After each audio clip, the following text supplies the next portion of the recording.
ఈరోజు మనం శ్రీమద్ భాగవతం 4వ స్కందంలో 31వ అధ్యాయం ప్రచేతసులకి నారదుడి యొక్క ఉపదేశము అనేటువంటిది చూడబోతున్నాం.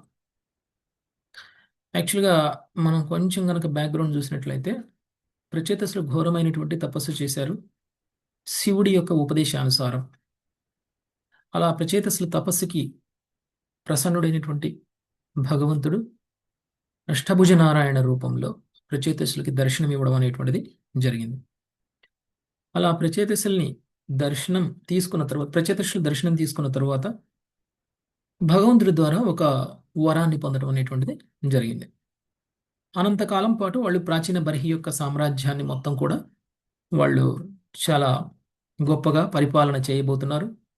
అంతేకాదు మరీష అనేటువంటి ఒక స్త్రీని 10 మంది ప్రచేతసులు కలిసి వివాహం చేసుకోబోతున్నారు.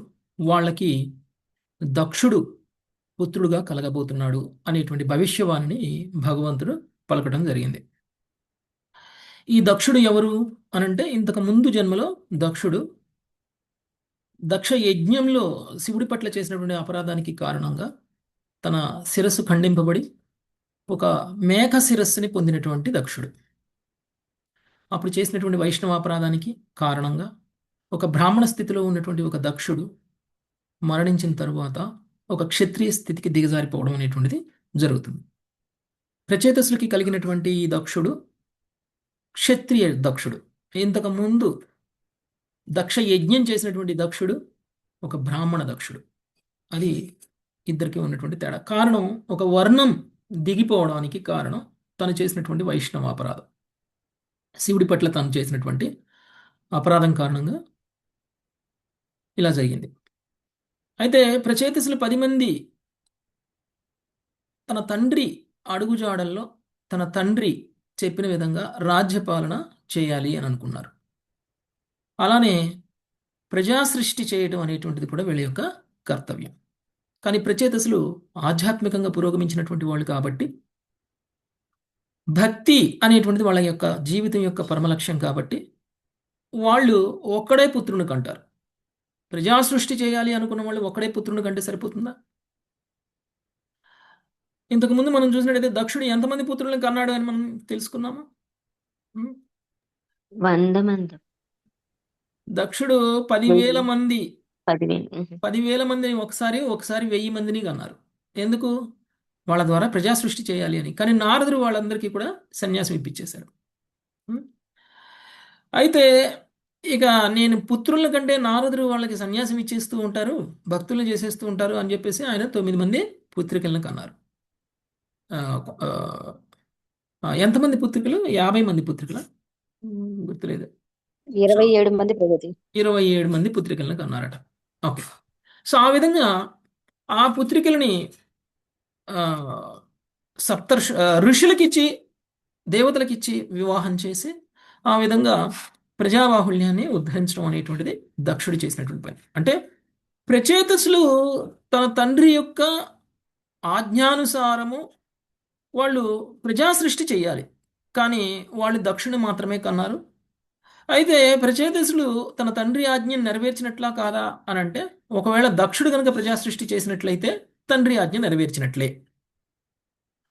సో దక్షుడు చేస్తున్నారు, దక్షుడు ప్రజాసృష్టి చేయబోతున్నారు. కాబట్టి ప్రజాసృష్టి చేయగలిగిన సామర్థ్యం కలిగినటువంటి ఒక పుత్రుని కన్నా, లేదంటే తామే ప్రజాసృష్టి చేసిన ఒకటే. కాబట్టి దక్షుణ్ణి వాళ్ళు పుత్రుడిగా కనడం అనేటువంటిది జరిగింది. దానికంటే ముందు ఎప్పుడైతే భగవంతుడు వాళ్ళకి వరం ఇచ్చేసి అక్కడి నుంచి వెళ్ళిపోయారో, అప్పుడు వీళ్ళు చూసిందల్లా ఏమిటి అంటే సమస్త ప్రపంచము కూడా అరణ్యంలా మారిపోయింది, ఒక అడవిలా మారిపోయింది. అంతా కూడా చెట్లు, ఎక్కడా కూడా ప్రజలు నివసించడానికి అనుకూలంగా లేనటువంటి వాతావరణం. 10,000 సంవత్సరాల పాటు వీళ్ళు చేసినటువంటి తపస్సు కారణంగా, 10,000 సంవత్సరాల పాటు ప్రాచీన బర్హి కూడా లేకపోవడం కారణంగా సమస్త ప్రపంచం మొత్తం కూడా అడవిలా నిండిపోయి ఉంది. సో దాన్ని చూసినటువంటి ప్రచేతసులకి ఒక అమితమైనటువంటి కోపం కలిగింది. ఎందుకు ఇలా ఇన్ని చెట్లు ఉన్నాయి? ప్రజలు ఎలా బ్రతుకుతారు? ప్రజలు బ్రతకాలి అని అంటే కొంచెం డెవలప్మెంట్ కావాలి, రోడ్లు ఉండాలి, షాపింగ్ కాంప్లెక్స్లు ఉండాలి, ఆ, హోటల్స్ ఉండాలి. ఇవన్నీ ఉంటేనే కదా ప్రజలు ఒక చోట ఎక్కడైనా సరే అడవిలాగా ఉన్న ప్రదేశంలోకి వెళ్ళి ప్రజలు ఇల్లు కట్టుకుంటారా? కట్టుకోరు. కాబట్టి ప్రచేతసులకి కోపం వచ్చింది. ఈ ప్రచేతసులకు వచ్చినటువంటి కోపం కారణంగా వాళ్ళ నోటి ద్వారానే అగ్నిని తీసుకొచ్చి చెట్లన్నిటినీ కూడా భస్మం చేయడం అనేటువంటిది చేస్తున్నారు. యాక్చువల్గా ఒక విశుద్ధ భక్తులైనటువంటి ప్రచేతసులకి అంత కోపం రావాల్సిన అవసరం లేదు.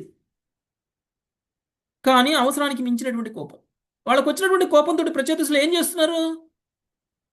డెవలప్మెంట్ చేయడం కోసం ఏవో కొన్ని చెట్లు నరికేసి అక్కడేవో బిల్డింగ్లు కట్టేసి, హోటల్స్ కట్టేసి, రెస్టారెంట్స్ కట్టేస్తే సరిపోతుంది. కానీ ప్రపంచంలో ఉన్న చెట్లన్నీ కాల్చేస్తే అది డెవలప్మెంట్ అవుతుందా? అది డెవలప్మెంట్ అవ్వదు.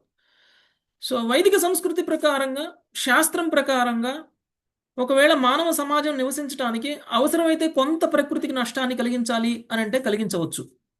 కొన్ని చెట్లు కొట్టేయాలి, కొంత డెవలప్మెంట్ జరగాలి అని అంటే కొన్ని చెట్లు కొట్టేయచ్చు.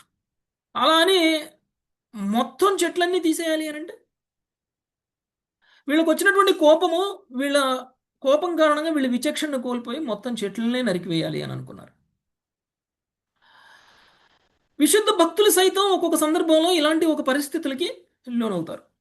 భక్తులు అంటే భావోద్వేగాలు లేని వాళ్ళు అని కాదు, భావోద్వేగాలని భగవత్ సంబంధంలో తీసుకురాగలిగినటువంటి వాళ్ళు భక్తులు. మనం ఏదో మిగిలినటువంటి ఇతర సాధనల ద్వారా, ఇతర ప్రక్రియల ద్వారా భక్తిలో పురోగమిస్తున్నాము అనుకునేటువంటి వాళ్ళలాగా భక్తులు తమ యొక్క ఇంద్రియాలని, తమ యొక్క భావోద్వేగాలని నియంత్రించి భక్తి సాధన చేసేటువంటి వాళ్ళు కాదు. మనకున్నటువంటి భావాన్ని, మనకున్నటువంటి కోపాన్ని, మనకున్నటువంటి ప్రేమని, మనకున్నటువంటి అన్ని రకాల భావాలని కృష్ణ భక్తిలో ఎలా ఉపయోగించాలి అని చూసేటువంటి వాళ్ళు విశుద్ధ భక్తులు. అలానే ప్రచేతసులకు కూడా కోపం వచ్చింది. ఇంతకు ముందు కూడా అనేక సందర్భాల్లో చాలామంది భక్తులకి అలానే కోపం వచ్చింది. రావాల్సిన కోపానికి మించి మరీ వచ్చినటువంటి కోపం విశుద్ధ భక్తులలోనే ప్రకటమైంది. మీరు చూస్తే ధ్రువుడు యక్ష సామ్రాజ్యం, యక్షుల యొక్క జాతి మొత్తాన్ని సంహరించాలి అని అనుకున్నారు. ఎందుకు? తన సోదరుణ్ణి ఒక యక్షుడు చంపాడు కాబట్టి. అలానే జనమేజయ మహారాజు తన తండ్రిని తక్షకుడు కాటువేశాడు అని చెప్పేసి ఆయన సర్పయాగం చేస్తూ సమస్త ప్రపంచంలో ఉన్నటువంటి సర్పాలన్నింటినీ కూడా ఆహుతులుగా ఇవ్వాలి అని అనుకున్నాడు. సర్ప జాతి మొత్తాన్ని కూడా అంతం చేయాలి అని అనుకున్నాడు. ఇంకా మీరు చూస్తే దక్ష యజ్ఞంలో నంది కూడా అలానే చేశారు. నందికి వచ్చినటువంటి కోపం కూడా ఎలా అండి? విపరీతమైనటువంటి కోపం వచ్చింది. దక్షుడు శివుణ్ణి అవమానిస్తే అక్కడ దక్షయజ్ఞంలో ఉన్నటువంటి ప్రతి ఒక్కళ్ళని నందుడు శపించేశాడు. నందుడి శాపానికి ప్రతిశాపంగా భృగు మహర్షి కూడా శివగణం మొత్తాన్ని కూడా శపించేసేశారు. ఎవరో ఒకళ్ళు చేసిన తప్పుకి ఆ ఒకళ్ళని శిక్షించడం కాకుండా సమస్త జాతిని శిక్షించేటువంటి ప్రవృత్తి అనేటువంటిది సరి అయిన ప్రవృత్తి కాదు. అది విశుద్ధ భక్తులు సైతం కొన్ని సందర్భాల్లో అలాంటి పరిస్థితులకి వెళ్ళిపోయినప్పుడు భక్తులు ఏ విధంగా తమ యొక్క నిర్ణయాలను మార్చుకుంటారో అదే అభక్తులైతే ఎలా ఉంటారు అనేటువంటిది మనకి తెలియజేస్తుంది. ఇక్కడ ముఖ్యంగా మనకు తెలియజేయాల్సినటువంటి విషయం ఏంటి విశుద్ధ భక్తుల యొక్క ఈ ప్రవర్తన ద్వారా అనంటే, ఒకటి, భక్తులకు కూడా భావోద్వేగాలు ఉంటాయి, కానీ ఆ భావోద్వేగాల నియంత్రణ అనేటువంటిది చాలా అవసరము. ఆ భావోద్వేగాల నియంత్రణ విశుద్ధ భక్తుల యొక్క సాంగత్యంలో ఉంటే అది జరుగుతుంది. మన యొక్క లీడర్సు, మన యొక్క మెంటర్సు, మన యొక్క గురువులు యొక్క సహకారంతో మన భావోద్వేగం సరి అయినదా కాదా అని చెక్ చేసుకొని మనకు వచ్చినటువంటి ఎమోషన్స్ని కంట్రోల్ చేసుకోవడం అనేటువంటిది భక్తిలో చాలా ముఖ్యమైనటువంటి విషయం. ప్రచేతసులకు కూడా వచ్చినటువంటి కోపాన్ని వాళ్ళు కూడా నియంత్రించుకోగలిగారు. ఎలా నియంత్రించుకున్నారు? ఎప్పుడైతే బ్రహ్మదేవుడు వచ్చి వాళ్ళకి ఉపదేశం ఇచ్చారు, భగవంతుడు మీకు దర్శనం ఇచ్చి భగవంతుడు మీకు చెప్పింది ఏంటి, మీరు చేస్తుంది ఏంటి? మరీషిని వివాహం చేసుకుని మీరు దక్షుణ్ణి కనమని భగవంతుడు మీకు ఆదేశం ఇస్తే మీరు కొన్ని చెట్లను నరకాల్సినటువంటి ప్రదేశంలో మీరు సమస్త చెట్లని మీరు నరికేస్తే మీరు ఏ ఉద్దేశంతో అయితే చెట్లని భస్మం చేయాలి అని అనుకున్నారో ఆ ఉద్దేశం నెరవేరదు. ఎందుకు? చెట్లన్నీ చనిపోయిన తర్వాత అప్పుడు కూడా ప్రజలు నివసించలేరు భూమి మీద. కాబట్టి ప్రజలు నివసించడానికి అనువుగా ఎన్ని చెట్లు ఉంచాలో అన్ని చెట్లు ఉంచాలి, ఎన్ని చెట్లు తీసేయాలో అన్ని చెట్లు తీసేయాలి. అంతేకాని మొత్తం నాశనం చేయడం అనేటువంటిది తప్పు అని ఎప్పుడైతే బ్రహ్మదేవుడు ప్రచేతసులకు ఉపదేశం ఇచ్చారో వెంటనే వాళ్ళ ఒక భావోద్వేగాన్ని నియంత్రించుకోగలిగారు. నియంత్రించుకొని వెంటనే వాళ్ళు చేస్తున్నటువంటి పనిని ఆపి మరీషిని వివాహం చేసుకుని దక్షుణ్ణి పుత్రుడుగా పొందడం అనేటువంటిది జరిగింది. అయితే అనంతకాలం పాటు వీళ్ళు పాలన చేయడం అనేటువంటి జరిగింది. చాలా గొప్పగా పరిపాలించారు. ఎంత గొప్పగా పాలించారు అంటే 60,000 సంవత్సరాల పాటు పాలన చేశారు. అంతేనండి? 60,000 సంవత్సరాల 60,00,000 సంవత్సరాల ప్రచేతసులు పాలించారు. 60,000 ప్రభు. 60,000 ప్రభు. 60,000 సంవత్సరాలు 60,000 సంవత్సరాల పాటు పాలించారు. మనం చూస్తే ప్రచేతసులు జీవితం మనందరికీ కూడా చాలా ముఖ్యమైనటువంటిది. అందుకని శ్రీమద్ భాగవతంలో ప్రచేతసుల గురించి ప్రస్తావన అనేటువంటిది జరిగింది. ప్రచేతసుల ద్వారా మనం నేర్చుకోవాల్సినటువంటి విషయాలు చాలా చాలా ఉన్నాయి. ఎందుకు ప్రచేతసుల ద్వారా మనం నేర్చుకోవాలి అనంటే, ప్రచేతసులు ఒక సందర్భంలో శివుణ్ణి కలిశారు. శివుణ్ణి కలిసినటువంటి సందర్భంలో శివగీతం, రుద్రగీతం విన్నారు. ఆ రుద్రగీతం వాళ్ళ జీవితాన్నే మార్చేసింది. శివుడి సాంగత్యంలో ఉన్నటువంటి ప్రచేతసులు శివుడి ద్వారా తెలుసుకున్నటువంటి విషయాల నుంచి మనమేం నేర్చుకోవచ్చు అనేటువంటి విషయాలని రుద్రగీత ద్వారా తెలుసుకున్నాం. ఆ తర్వాత ప్రచేతసులు స్వయంగా భగవంతుడినే దర్శనం చేసుకున్నారు. భగవంతుడి సాంగత్యంలో కూడా వెళ్ళి భగవంతుడి ద్వారా కూడా ఉపదేశం పొందడం అనేటువంటిది జరిగింది. ఒక భక్తుడు వివిధ సందర్భాలలో వివిధ ముఖ్యమైనటువంటి వ్యక్తులని లేదా భగవంతుణ్ణి కలవడం, వాళ్ళ ద్వారా ఉపదేశాలను తీసుకోవడం, ఆ ఉపదేశాలు మనందరికీ కూడా మార్గదర్శనం కావడము అనేటువంటిది చాలా చాలా ఇంపార్టెంట్. అందుకనే ప్రచేతసుల యొక్క జీవిత చరిత్ర అనేటువంటిది మనకి చాలా ఇంపార్టెంట్. అయితే శ్రీమద్ భాగవతంలో మనం చూసినట్లయితే ప్రచేతసుల యొక్క జీవిత చరిత్ర చెప్పినప్పుడు శివగీతం అంటే రుద్రగీతము అనేటువంటిది ఏదో కొద్ది సమయం పాటు జరిగినటువంటి సంఘటన. ప్రాచీన బర్హి చెప్పిన విధంగా సాధన చేయడం కోసం, ఆధ్యాత్మికంగా పురోగమించడం కోసం వాళ్ళు రాజ్యాన్ని వదిలేసి అడవులకు వెళ్ళిపోతూ ఉంటే దారిలో శివుడు ఎదురయ్యి మీరు ఇలా సాధన చేయాలి అని చెప్పినటువంటి సంఘటన కొద్ది నిమిషాల పాటు జరిగింది. కొద్ది నిమిషాల పాటు జరిగినటువంటి ఈ శివుడు ప్రచేతసుల యొక్క సాంగత్యాన్ని మనకు ఒక అధ్యాయం పాటు వివరించారు. అవునా కదా? ఒక అధ్యాయం పాటు వివరించారు. ఆ తర్వాత ప్రచేతసులు చేసినటువంటి సాధన, గొప్ప కఠోరమైనటువంటి తపస్సు, నీళ్ల మధ్యలోకి వెళ్ళిపోయి 10,000 సంవత్సరాల పాటు వాళ్ళు చేసినటువంటి తపస్సు, దాని గురించి కూడా చాలా 10,000 సంవత్సరాల పాటు చేసినటువంటి తపస్సుని ఎలా చేశారు అనేటువంటిది కొన్ని శ్లోకాల్లో మాత్రమే వివరించారు. ఆ తర్వాత భగవంతుడి యొక్క దర్శనం, భగవంతుడి యొక్క వర్ణన, తర్వాత భగవంతుడిని కీర్తించడం, భగవంతుడు వీళ్ళతో మాట్లాడడం, భగవంతుడు వీళ్ళకి ఉపదేశం ఇవ్వడం, భగవంతుడు వీళ్ళకి వరాలు ఇవ్వడం, వీటన్నిటిని కనీసంగా 1-2 చాప్టర్లో వివరించారు. అంటే భగవంతుడు ఎంతసేపు వాళ్ళకి దర్శనం ఇచ్చారు? కొన్ని క్షణాలు మాత్రం. కొన్ని క్షణాలలో భగవంతుడు వాళ్ళతో మాట్లాడింది, వాళ్ళు భగవంతుడితో మాట్లాడింది మొత్తాన్ని కూడా మనకి ఒక 2 చాప్టర్స్ పట్టింది. కానీ ప్రచేతసులు 60,000 సంవత్సరాల పాటు ప్రపంచం మొత్తాన్ని పాలిస్తే ఎన్ని విషయాలు ఉండాలి? ఎన్ని చాప్టర్లు కావాలి? అంత పాలన,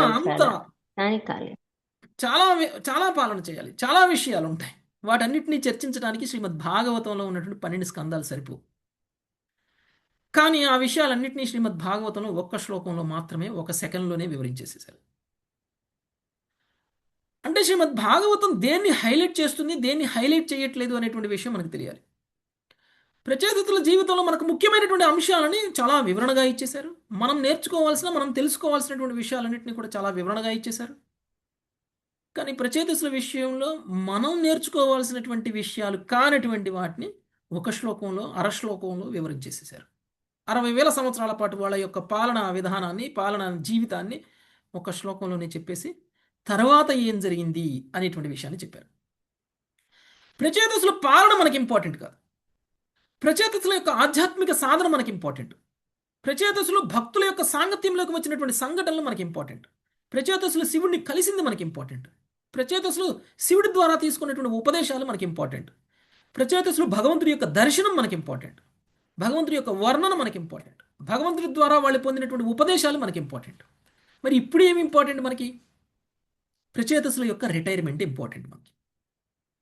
ప్రచేతసులు ఏ విధంగా అరణ్యానికి వెళ్ళారు, ప్రచేతసులు ఏ విధంగా వానప్రస్థ జీవనాన్ని గడిపారు, ప్రచేతసులు ఏ విధంగా ఎవరిని కలిశారు, ఏమేమి చేశారు వాళ్ళ వానప్రస్థ జీవనంలో, ప్రచేతసులు ఏ విధంగా ఆధ్యాత్మిక సిద్ధిని సాధించారు, ఇది మనకి ఇంపార్టెంట్.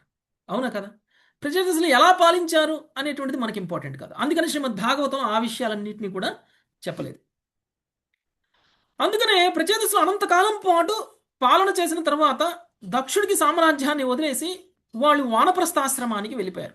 ప్రతి వ్యక్తి కూడా తమ బాధ్యతలు నెరవేరిన తరువాత, బాధ్యతలు నెరవేరినా నెరవేరకపోయినా ఎవరో ఒకళ్ళకి బాధ్యతలు అప్పజెప్పి మనం అందరం కూడా సరైనటువంటి సమయం వచ్చిన తర్వాత, అంటే 50 నుంచి 60 సంవత్సరాల వయసు వచ్చిన తరువాత రిటైర్మెంట్ అనేది తప్పనిసరి.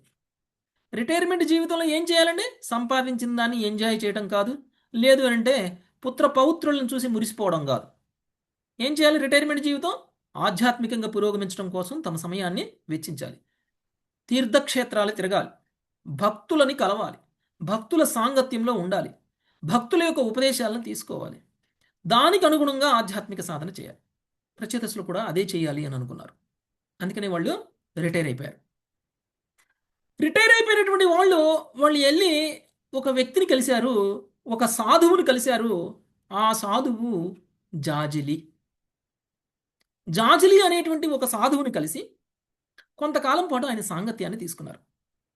మనందరం అనుకోవచ్చు, ఎవరి జాజిలి? జాజిలి లాంటి ఒక వ్యక్తిని, ఒక సాధువుని అని అంటున్నారు, ఎందుకు ప్రచేతసులు ఆయన కలవాల్సినటువంటి అవసరం ఏముంది?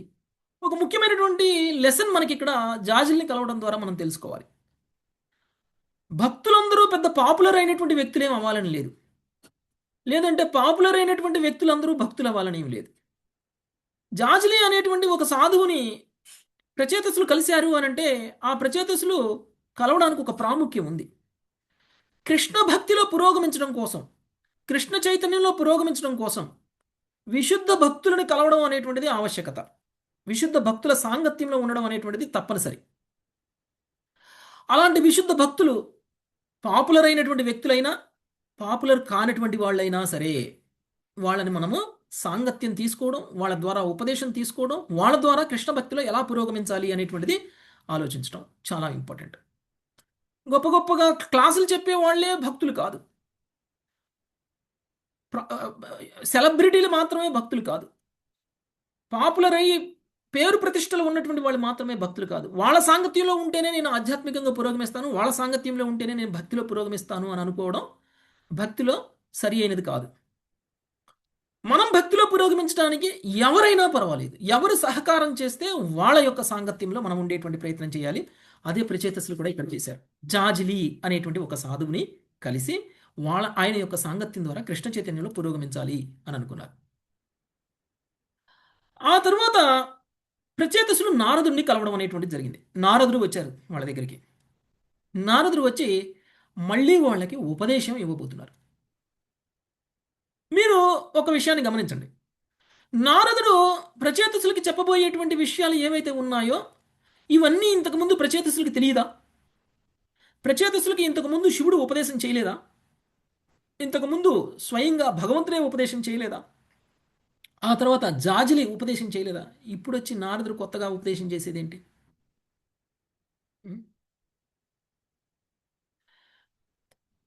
యాక్చువల్గా విశుద్ధ భక్తులు సైతం తమ నేర్చుకున్నటువంటి తత్వము, తమ తెలుసుకున్నటువంటి భగవత్ తత్వము, తమ తెలుసుకున్నటువంటి సాధన ప్రక్రియ, తమకి కావాల్సినటువంటి ఆధ్యాత్మిక ఉపదేశాలు పొందినప్పటికీ భౌతిక సాంగత్యం కారణంగా మర్చిపోయేటువంటి అవకాశం చాలా ఉంది. ప్రచేతసులు అనంతకాలం పాటు భౌతికంగా రాజ్యపాలన చేశారు. అంతకుముందు శివుడి ద్వారా పొందిన ఉపదేశాలు, ఆ తర్వాత భగవంతుడి ద్వారా పొందిన ఉపదేశాలు మర్చిపోయారు. ఇదే మాయ ప్రభావం అంటే. గొప్ప గొప్ప ప్రచేతసులు సైతం మర్చిపోయారు. అందుకనే నిరంతర శ్రవణం అనేటువంటిది చాలా ఇంపార్టెంట్. మనం అందరం అనుకోవచ్చు, ప్రభుజీ మేము భక్తి శాస్త్రి చేశాం, ప్రభుజీ మేము భక్తి వైభవ కోర్స్ చేశాం, ఇక మాకు భగవద్గీతలో తెలియంది లేదు, ఇక మాకు భాగవతంలో తెలియంది లేదు, ఇంకా మేము చదవాల్సిన అవసరం లేదు, ఇంకా మేము వినాల్సిన అవసరం లేదు అని కనుక మనం ఒకవేళ అనుకున్నట్లయితే మనం చాలా తప్పు చేస్తున్నాము అని అర్థం. ఎన్నిసార్లు భగవద్గీత చదివితే అంత ఎక్కువగా మనకి రియలైజేషన్స్ వస్తాయి. ఎన్నిసార్లు మనం భగవద్గీత చదివితే అన్ని కొత్త విషయాలు తెలుస్తాయి, మనం భక్తిలో అంత ఎక్కువగా పురోగమిస్తాం. అయిపోయింది, నేను చదివేశాను అనుకోవడానికి ఇదేమీ భౌతికమైనటువంటి విద్య కాదు, భౌతికమైనటువంటి విషయాలు కావు. ఎప్పుడైతే మనం మన సాధనని ఆపేస్తామో, ఎప్పుడైతే మనం శ్రవణాన్ని ఆపేస్తామో, వెంటనే మాయ మనల్ని చాలా బలంగా పట్టేసుకుంటుంది. తిరిగి మళ్ళీ మనం భౌతికంగా పతనం చెందడానికి కారణమవుతుంది. అలాంటి ఒక పరిస్థితి రాకుండా ఉండాలంటే నిరంతర శ్రవణము అనేటువంటిది చాలా చాలా ఇంపార్టెంట్. నిరంతర శ్రవణం ద్వారానే మనం భక్తిలో పురోగమించగలం. అందుకనే ప్రచేతసులు అనంతకాలం పాటు చేసినటువంటి భౌతిక సాంగత్యం కారణంగా వాళ్ళు మర్చిపోయారు. అందుకనే జాజిల్ని కలిశారు. అందుకనే తిరిగి ఇప్పుడు నారదుని కలుస్తున్నారు. నారదుడి ద్వారా కూడా ఉపదేశాలు పొందుతున్నారు.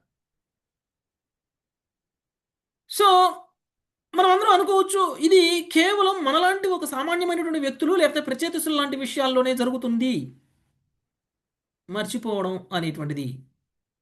లేదంటే ఆధ్యాత్మికమైనటువంటి విషయాలను మర్చిపోవడం, లేదంటే తత్వాన్ని మర్చిపోవడం మనలాంటి సామాన్యులు లేదా ప్రచేతసులు లాంటి వాళ్ళకి జరుగుతుంది అనుకోవచ్చు. లేదు, బ్రహ్మదేవుడు అంతటుడికి కూడా జరిగింది. గుర్తుందా?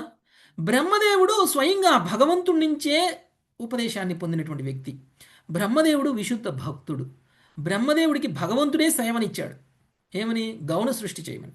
అలాంటి బ్రహ్మదేవుడు సైతం ఈ గౌణ సృష్టి చేసేటువంటి పనిలో పడిపోయి తను ఏదైతే ఇన్స్ట్రక్షన్స్ని భగవంతుడి ద్వారా పొందారో ఆ ఉపదేశాలను మర్చిపోయారు. ఎలా చెప్పగలరు బ్రహ్మదేవుడు మర్చిపోయారు అని? ఆహా. ఒక సందర్భంలో కుమారగణం బ్రహ్మదేవుడి దగ్గరికి వెళ్ళి కొన్ని సందేహాలని వివరించండి అని అడిగితే బ్రహ్మదేవుడు వివరించలేకపోయారు. బ్రహ్మదేవుడిని మర్చిపోయాను, నాకు తెలియదు అని అన్నారు.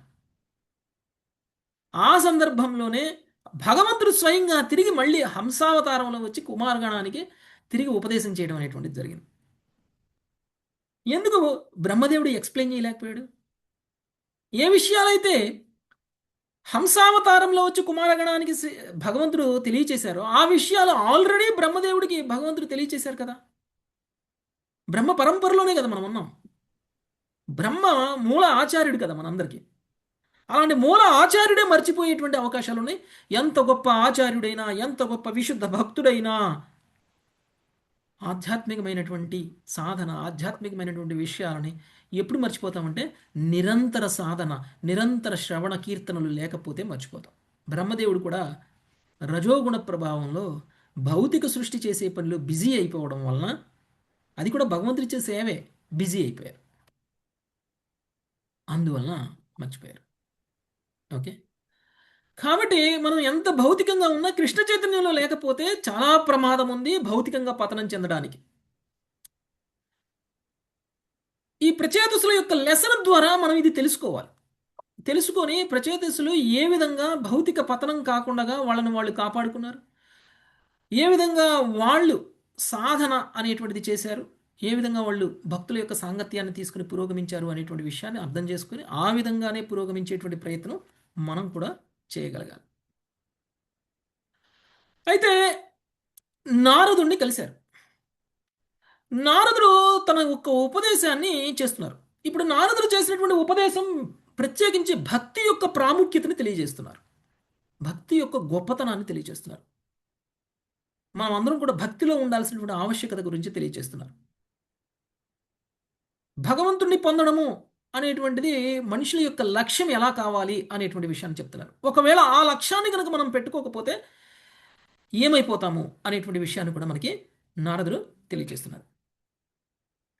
మనిషి యొక్క జన్మము, కర్మము, ఆయువు, మనస్సు, వాక్కు ఎప్పుడు పరిపూర్ణమవుతాయి అని అంటే ఎప్పుడైతే మనము భగవంతుడి యొక్క భక్తిలో నెలకొని ఉంటామో అప్పుడు మాత్రమే అవి పరిపూర్ణమవుతాయి. మనకున్నటువంటి ప్రతిదీ కూడా వ్యర్థమే ఎప్పుడు మనకున్నది దేని వల్ల కూడా మనం భక్తిలో పురోగమించలేకపోతే, భగవద్భక్తిని పొందలేకపోతే మనము మన జీవితమే వ్యర్థము అని చెప్తున్నారు నారదుడు. మనకి గొప్ప గొప్ప పనులు చేసేటువంటి జ్ఞానం ఉండొచ్చు, తెలివితేటలు ఉండొచ్చు, చాలా బలం ఉండొచ్చు, వాక్చాతుర్యం ఉండొచ్చు, మంచి కుటుంబంలో పుట్టి ఉండవచ్చు, మనిషి జన్మని పొంది ఉండవచ్చు, మనకి దీర్ఘ ఆయుష్యం ఉండి ఉండవచ్చు, మనకి మంచి ఆరోగ్యం ఉండి ఉండవచ్చు. కానీ మనలో భక్తి లేకపోతే ఇవన్నీ కూడా వ్యర్థం అని నారదుడు తెలియజేస్తున్నాడు. కాబట్టి మన జీవితంలో ప్రధానమైనటువంటిది భక్తి. ఒకవేళ మనం గనక మనిషి జన్మ, ఉత్తమ జన్మను పొంది కూడా మనము శ్రీకృష్ణ భగవానుడి యొక్క శరణాల పాద శరణ పొందకపోతే మనం మన జీవితాన్ని వృధా చేస్తున్నాము. కాబట్టి మనకి ఏదైతే భౌతిక ఉపాధులు ఉన్నాయో, తెల్లవాళ్ళం, నల్లవాళ్ళం, ఐశ్వర్యవంతులము, గొప్ప కుటుంబం నుంచి వచ్చాము, గొప్ప పేరు ప్రతిష్టలు కలిగి ఉన్నాము, గొప్ప ఉద్యోగం చేస్తున్నాము, గొప్ప పొజిషన్లో ఉన్నాము, గొప్ప ఐశ్వర్యాన్ని కలిగి ఉన్నాము, ఇవి కాదు. ఇవన్నీ కూడా అశాశ్వతమైనటువంటివి, ఇవన్నీ కూడా అసత్యమైనటువంటివి, ఇవన్నీ కూడా మాయ ప్రభావంలో మనల్ని మనము దేహాత్మ భావంలోకి తీసుకురావడం వల్ల జరుగుతున్నటువంటివి. ఇవన్నీ ఉన్నప్పటికీ వీటన్నిటినీ ఏ విధంగా భగవత్ చైతన్యంలోకి మార్చగలగాలి, భగవత్ సేవగా మార్చగలగాలి అనేటువంటిది ఎప్పుడైతే మనం ప్రయత్నం చేస్తామో అది నిజమైనటువంటి జీవితాన్ని జీవించేటువంటి విధానం. లేదు అని అంటే కనుక మనం అందరం కూడా వ్యర్థంగా మన జీవితాన్ని గడుపుతున్నాం. మనం అనుకోవచ్చు, ధర్మ నిర్వహణలోనే మన జీవితాన్ని ఉపయోగిస్తున్నాము, మనం అందరం కూడా మన తల్లిదండ్రులు, మన పూర్వజులు చెప్పినటువంటి విధంగా మనం అందరం కూడా ఆధ్యాత్మికంగా ఉన్నాము అని అనుకోవచ్చు. కానీ మనం చేస్తున్నటువంటి ఆ ఆధ్యాత్మిక సాధన ఒకవేళ భగవద్భక్తి కాకపోతే, ఒకవేళ కృష్ణ ప్రేమ కాకపోతే, ఆ పుణ్యకర్మలు కూడా, ఆ ధర్మ నియమాలు కూడా మనల్ని పతనం చేస్తున్నాయి. కాబట్టి నిజమైనటువంటి జీవితాన్ని జీవించే విధంగా మనము మన జీవితాన్ని ఉద్ధరించుకోవాలి. చైతన్య మహాప్రభువుని చూసి ఒక మహాభక్తుడు ఏమన్నాడు? శ్రీమద్ చైతన్య చరితామృతంలో వస్తుంది మనకి. ఆ భక్తుడు ఏమన్నారంటే, నా జన్మభూమి పూర్తిగా ధన్యమైపోయింది. నా కన్నులు మొదలుకొని నా కాలి బొటనవేలు వరకు అన్ని ఇంద్రియాలు భాగ్యవంతములైనవి. లక్ష్మీదేవిని అర్చించేటువంటి పాదపద్మాలను చూడగలిగినటువంటి నేడు నా జీవితం ధన్యమైంది అని అన్నారు. అంతకుముందు ఆయన చాలా గొప్పగా బతికాడు, చాలా భౌతికంగా సుఖంగా సంతోషంగా ఉన్నాడు, చాలా ఐశ్వర్యాలను కలిగి ఉన్నాడు, శక్తిని కలిగి ఉన్నాడు, సామర్థ్యాన్ని కలిగి ఉన్నాడు, మంది మార్బలాన్ని కలిగి ఉన్నాడు. అయినా ఆయన జీవితం ధన్యం అవ్వలేదు. అప్పుడు ఎప్పుడు ధన్యమైంది అన్నాడు? ఎప్పుడైతే తాను చైతన్య మహాప్రభువు యొక్క పాదపద్మాలను దర్శనం చేసుకున్నాడో, స్వయంగా లక్ష్మీదేవి సైతం సేవ చేయాలి అనుకునేటువంటి చైతన్య మహాప్రభువు యొక్క పాదపద్మాలను దర్శనం చేసుకున్న తరువాత నా ఇంద్రియాలన్నీ ధన్యమైపోయినాయి, నా పరిస్థితులన్నీ ధన్యమైపోయినాయి, నా పరిసరాలన్నీ ధన్యమైపోయినాయి, నా జన్మభూమి ధన్యమైపోయింది, నేను ఎక్కడ పుట్టానో ఆ ప్లేసు ధన్యమైపోయింది, నేను నా జీవితం కూడా ధన్యమైపోయింది అని అనుకున్నారు. అది జీవితం యొక్క పరమార్థం అంటే, అది భక్తి యొక్క ప్రాముఖ్యత అంటే. ప్రతి వ్యక్తి కూడా 3 రకాలైనటువంటి జన్మలను పొందుతారు. ఒకటి తల్లిదండ్రుల ద్వారా పొందినటువంటి జన్మ, 2 గురువు ద్వారా పొందినటువంటి జన్మ, 3 ఎప్పుడైతే మనము అర్చా విగ్రహ ఆరాధన చేయడానికి అర్హులమవుతామో అప్పుడు మనం పొందేటువంటి జన్మ. 3 జన్మలు ఉంటాయి. తల్లిదండ్రుల ద్వారా పొందినటువంటి జన్మని శౌక్ర జన్మ అని అంటారు. తల్లిదండ్రులు అంటే వీర్యం ద్వారా పొందినటువంటి జన్మ శౌక్ర జన్మ. మనకి భౌతిక శరీరం వస్తుంది, మనకు ఒక పేరు వస్తుంది, మనకు ఒక కుటుంబం వస్తుంది, మనకు ఒక గుర్తింపు వస్తుంది. ఎలా? భౌతికమైనటువంటి శరీరంతో, భౌతికమైనటువంటి విషయాలతోటి మనకు ఒక గుర్తింపు వస్తుంది. ఇది ఒక జన్మ, దీన్ని శౌక్ర జన్మ అంటారు. ఒకవేళ మనం ఇలానే పుట్టి ఇదే గుర్తింపుతోటి మరణిస్తే మన జన్మ వృధా. అందుకని మనం ఏం చేయాలి? మనం పొందినటువంటి ఈ జన్మని సార్థకత చేసుకోవాలి. అందుకు మంత్రదీక్షణ పొందాలి. ఒక ఆధ్యాత్మికమైనటువంటి ప్రామాణిక గురువుని పొంది ఆయన ద్వారా మంత్రదీక్ష చేసుకుంటే అప్పుడు మన జన్మ సరి అయినటువంటి జన్మ అవుతుంది. అది మనకి రెండవ జన్మ, మంత్రదీక్ష ద్వారా పొందినటువంటి జన్మ. దీన్ని సావిత్ర జన్మ అని అంటారు. సౌకర జన్మ, సావిత్ర జన్మ. సౌకర జన్మ పొంది సౌకర జన్మలోనే మరణిస్తే, అంటే ద్విజుడు కాకుండా మరణిస్తే జీవితం వృధా అయిపోయినట్టే. ఎప్పుడైతే మనం మంత్రదీక్షను పొందుతామో అప్పుడు మనం ద్విజులం అవుతాం. రెండవ జన్మ వచ్చింది కాబట్టి ద్విజులం అవుతాం. కాబట్టి నారదుడు చెప్తున్నటువంటిది ఏమిటి అని అంటే, ఈ యొక్క సౌక్ర జన్మను పొందినటువంటి ప్రతి వ్యక్తి కూడా ద్విజత్వాన్ని పొందాలి. ద్విజత్వాన్ని పొందాలి అంటే గురు దీక్ష తీసుకోవాలి, ప్రామాణికమైనటువంటి గురువు నుంచి దీక్ష తీసుకోవాలి. అలా అని కుహనా గురువుల దగ్గరికి వెళ్ళిపోయి ఎవరో ఒకళ్ళే అని చెప్పేసి దీక్ష తీసుకోకూడదు. ఓకే, ఎవరైతే మీకు కృష్ణ భక్తిని ఇవ్వగలరో, ఎవరైతే మీకు కృష్ణ ప్రేమను పరిచయం చేయగలరో, ఎవరైతే మీ జీవితాన్ని సరైన మార్గంలో భగవంతుడి వైపు తిప్పగలరో అలాంటి వ్యక్తిని, ప్రామాణికమైనటువంటి పరంపరలో ఉన్నటువంటి వ్యక్తిని మాత్రమే మనం పొంది సావిత్ర జన్మని పొందాలి. ఓకే, ఆ తర్వాత మూడవ జన్మ యాజ్ఞిక. యాజ్ఞిక అనేటువంటిది మూడవ జన్మ. ఈ యాజ్ఞిక జన్మలో ఏమవుతుంది అనంటే బ్రాహ్మణ దీక్ష తీసుకోవడం అనేటువంటిది జరుగుతుంది. మరి బ్రాహ్మణ దీక్ష అవసరమా అనంటే కృష్ణ ప్రేమను పొందడానికి బ్రాహ్మణ దీక్ష అవసరం. హరినామ దీక్ష తీసుకున్నటువంటి వ్యక్తి కృష్ణ ప్రేమను పొందలేరా అంటే పొందగలరు. అంటే మరి మనం భగవత్ ప్రేమను పొందడానికి, భగవద్ ధామాన్ని పొందడానికి హరినామ దీక్ష సరిపోతుందా సరిపోదా అంటే సరిపోతుంది. కానీ మనం హరినామ దీక్ష తీసుకుని మన సాధనలో కఠోరంగా, కఠినంగా, మనము శ్రద్ధగా, కమిటెడ్గా ఉండాలి అని అంటే బ్రాహ్మణ దీక్ష అవసరం.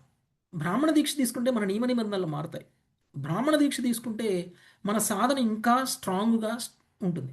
బ్రాహ్మణ దీక్ష తీసుకోవడం వల్ల మనకి కమిట్మెంట్ పెరుగుతుంది, మనం ఇంకా భక్తిలో పురోగమించేటువంటి అవకాశం ఉంటుంది. అందుకని బ్రాహ్మణ దీక్ష అనేటువంటిది అవసరం. ఎప్పుడైతే మనం బ్రాహ్మణ దీక్ష తీసుకుంటామో అప్పుడు మనము భగవంతుడికి ఆరాధన చేయడానికి అర్హులమవుతాము. అంటే మనం గర్భగుడిలో ప్రవేశించడానికి అర్హత వస్తుంది మనకి. మనం చాలామంది గర్భగుడిలోకి వెళ్ళిపోయి భగవంతుని దర్శనం చేసుకోవాలి అని అనుకుంటాం. మన ఊర్లలో, మందిరాలలో మనకి అర్చన చేసేటువంటి పూజారులు మనల్ని రండి అని లోపలికి తీసుకెళ్ళి మరి దేవుణ్ణి పాదాలను కూడా టచ్ చేపిస్తారు కొంతమంది. అలా మనం చేయకూడదు. కేవలం బ్రాహ్మణ దీక్ష తీసుకున్నటువంటి వ్యక్తి మాత్రమే గర్భగుడిలోకి ఎంటర్ అవ్వచ్చు. భగవంతుడికి ప్రత్యక్షంగా సేవ చేసేటువంటి అధికారం, అంటే అర్చా విగ్రహ ఆరాధన అనేటువంటిది కేవలం బ్రాహ్మణ దీక్ష తీసుకున్నటువంటి వ్యక్తికి మాత్రమే అది అర్హత ఉంటుంది. అంతే తప్ప ఎవరు పడితే వాళ్ళు బ్రాహ్మణ దీక్ష తీసుకోకుండా గర్భగుడిలోకి ఎంటర్ అవ్వకూడదు. కనీసంగా భగవంతుడి యొక్క అర్చా విగ్రహాన్ని కూడా తాకకూడదు. ఆ భగవంతుడికి అలంకరణ చేయడం, భగవంతుడిని తాకటం, అభిషేకం చేయడం అది గర్భగుడిలో. ఇవన్నీ కూడా బ్రాహ్మణ దీక్ష తీసుకునే వ్యక్తులు చేయకూడదు. మనకు ఒకవేళ అలాంటి సేవలు చేయాలి అనేటువంటి కోరిక ఉంటే, అలాంటి సేవలు చేయాలి అని మనకు అనిపిస్తే తప్పకుండా మనము బ్రాహ్మణ దీక్ష తీసుకోవడం అనేటువంటిది అవసరం. అది మూడవ జన్మ. దాన్ని యాజ్ఞిక జన్మ అని అంటారు. ఓకే, సో ఈ విధంగా మనము భగవత్ సేవలో నెలకోవడం కోసం రెండవ జన్మ, మూడవ జన్మ, సావిత్ర జన్మ, యాజ్ఞిక జన్మ అనేటువంటిది పొందడం మనకి చాలా చాలా అవసరం. ఒకవేళ భగవత్ సేవలో పాల్గొకుండగానే మనము సౌక్ర జన్మలోనే మరణించేసేసామనుకోండి, అది వ్యర్థమైనటువంటి జన్మ. ఆ జన్మ వ్యర్థం. అది మనకి చెప్తున్నారు. సో భగవంతుడి ప్రీత్యర్థం కాకుండా మనం చేసేటువంటి ఏ సాంప్రదాయబద్ధంగా వచ్చేటువంటి ధార్మిక కర్మలైనా సరే అది వ్యర్థమైనటువంటి కర్మలే అని చెప్తున్నారు నారదుడు. ఇది ప్రచేతసులకి నారదుడు చేస్తున్నటువంటి ఉపదేశం. ఎక్కడ ప్రచేతసులు మళ్ళీ వాళ్ళ తండ్రి చేసినట్టు యజ్ఞయాగాలు చేయడంలో పడిపోతారు, మళ్ళీ వాళ్ళ తండ్రిలాగా కామ్యకర్మలు చేస్తారేమో అని మళ్ళీ ఇన్స్ట్రక్షన్స్ ఇస్తున్నారు నారదుడు. ప్రచేతసులు ఎంత గొప్పవాళ్ళో చూడండి. ప్రచేతసుల యొక్క భాగ్యం ఏంటో చూడండి, అదృష్టం ఏంటో చూడండి. శివుడు లాంటి విశుద్ధ భక్తుడి ద్వారా పొందినటువంటి ఉపదేశాలతో పాటు నారదుడి ద్వారా కూడా పొందుతున్నారు. ఇద్దరిద్దరు గురువులు, అది కూడా ప్రామాణికమైనటువంటి ఇద్దరు గురువులు, చాలా గొప్ప గురువులు. అంతకంటే మించినటువంటి గురువులు ఎవరు ఉండలేరు. అలాంటి గురువులతోటి వాళ్ళు దీక్ష తీసుకుంటున్నారు. అంటే ఇలాంటి ఒక ఉపదేశాలు మన యొక్క హృదయాన్ని పరివర్తన చేస్తాయి. మన భక్తి ఏ ఏ లెవెల్లో మనం భక్తిలో పురోగమిస్తామో ఆ లెవెల్లో మనం ఇతరుల్ని ప్రభావితం చేయగలుగుతాం. ఒకవేళ మన దగ్గర భక్తి లేదనుకోండి, మనము ఎన్ని శాస్త్రాలకు సంబంధించినటువంటి విషయాలు బోధించినా, ఎంత తత్వం బోధించినా అవతల వ్యక్తిని మనం ప్రభావితం చేయలేం. అందుకని మనము ఆచార్యులుగా మారాలి. ఆచార్యులు ఆచరించేవాడు మాత్రమే ఆచార్యుడు అవుతాడు. కేవలం చెప్పేవాడు ఆచార్యుడు కాడు, ఆచరించేవాడు ఆచార్యుడు. కాబట్టి ఆచార్యులు వాళ్ళు చేసేటువంటి పనులను మాత్రమే వాళ్ళు ఇతరులకి బోధిస్తారు. నారదుడు, శివుడు చెప్పినటువంటి ఉపదేశాలన్నీ కేవలం చెప్పడం కోసం మాత్రమే కాదు. మీరు ఒక ఒక సందర్భంలో మనకి శివుడు చెప్తారు, అహం వేత్తి సుఖం వేత్తి వ్యాసో వేత్తిన వేత్తివా. శ్రీమద్ భాగవతం గురించి నాకు తెలుసు, సుఖదేవ గోస్వామికి కూడా తెలుసు, కానీ వ్యాసుడికి తెలుసో లేదో నాకు తెలియదు. ఇది శివుడు చెప్పినటువంటి మాట. శ్రీమద్ భాగవతాన్ని రాసింది ఎవరు? వ్యాసుల వారే. వ్యాసుల వారే. కానీ శివుడు ఏం చెప్తున్నారు? అహం వేత్తి, అహం వేత్తి సుఖం వేత్తి వ్యాసో వేత్తిన వేత్తివా. అంటే వ్యాసుడికి తెలుసో లేదో నాకు తెలియదు, కానీ నాకైతే తెలుసు భాగవతం, కానీ సుఖదేవ గోస్వామికి కూడా తెలుసు భాగవతం.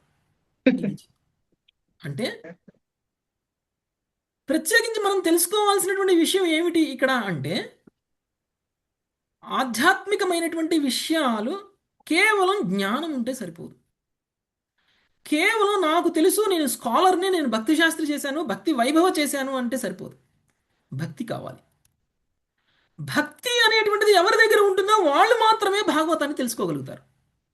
భాగవతాన్ని స్టడీ చేయాలన్నా, భాగవతాన్ని స్టడీ చేయాలి, తెలుసుకోవాలన్నా, భాగవతాన్ని ఇంకొకరికి వివరించాలన్నా మనకి భక్తి ఉండాలి. అందుకనే శివుడు చెప్పినటువంటి ఆ శ్లోకంలో భక్త భాగవతం గ్రాహ్యం అని అన్నారు. భక్త భాగవతం గ్రాహ్యం నా బుద్ధ్యా నా టీకయా. బుద్ధితోటి టీకాతోటి భాగవతాన్ని తెలుసుకోలేము, భక్తితో మాత్రమే భాగవతాన్ని తెలుసుకోగలము అనేటువంటి విషయాన్ని తెలియచేశారు. ఓకే, భక్త భాగవత గ్రాహ్య, భక్తితో మాత్రమే భాగవతాన్ని తెలుసుకోగలుగుతారు, కానీ నా బుద్ధ్యా, బుద్ధితో కాదు, నా టీకా, టీకా అంటే భాష్యంతో, నేను భాష్యం రాయగలను, నేను చాలా చెప్పగలను, నేను చాలా మాట్లాడగలను, దాంతో మనం భాగవతాన్ని తెలుసుకోలేము. అది మనకి భక్తి యొక్క ప్రాముఖ్యతని ఇక్కడ తెలియజేస్తున్నారు. అయితే ఇలాంటి ఈ 3 జన్మలలో మనము మనల్ని ఉద్ధరించుకునేటువంటి ప్రయత్నం చేయాలి. ప్రహ్లాద్ మహారాజ్ కూడా 7వ స్కందంలో ముఖ్యమైనటువంటి ఒక ఉపదేశాన్ని చేశారు. ఏమని చెప్పారు? ఏ వ్యక్తి అయితే చండాల వంశంలో జన్మించినా సరే, ఒకవేళ ఆ వ్యక్తి భక్తి యోగంలో నెలకొని ఉన్నట్లయితే, అంటే భక్తి యోగంలో ఎప్పుడు స్టార్ట్ అయినట్టు మన జీవితం, భక్తి యోగం ఎప్పుడు స్టార్ట్ అయినట్టు మనకి? గురువును గురువు యొక్క ఇప్పుడు రెండవ జన్మ పొందినప్పుడు, ద్విజత్వాన్ని పొందినప్పుడు, సావిత్ర జన్మని పొందినప్పుడు. అంటే నువ్వు సావిత్ర జన్మకు వచ్చినట్లయితే, తర్వాత యాజ్ఞిక జన్మనికి పొందినట్లయితే, అంటే బ్రాహ్మణ స్థితికి వెళ్ళినట్లయితే, అంటే మనం మామూలుగా అయితే గురువు యొక్క ఉపదేశాన్ని పొంది గురు దీక్ష తీసుకున్నప్పుడే మనం బ్రాహ్మణం అయిపోయినట్టు, మనం అందరం కూడా బ్రాహ్మణులం. ఓకే, బ్రాహ్మణత్వాన్ని పొందినము అని అంటే నీ పుట్టుకతో సంబంధం లేదు. చండాల వంశంలో పుట్టినా కానీ నువ్వు గొప్ప బ్రాహ్మణుడివే. కానీ ఒకవేళ నువ్వు బ్రాహ్మణ వంశంలో పుట్టినా సరే, ఒకవేళ నువ్వు ద్విజత్వాన్ని పొందకపోతే, గురు దీక్ష తీసుకోకపోతే, నువ్వు భక్తి యోగంలో నెలకొనకపోతే నువ్వు చండాలుడితోనే సమానము అని చెప్పేశారు. అంటే బ్రాహ్మణ వంశంలో పుట్టినటువంటి వ్యక్తి కుక్క మాంసం తినే వ్యక్తితో సమానం ఎప్పుడు?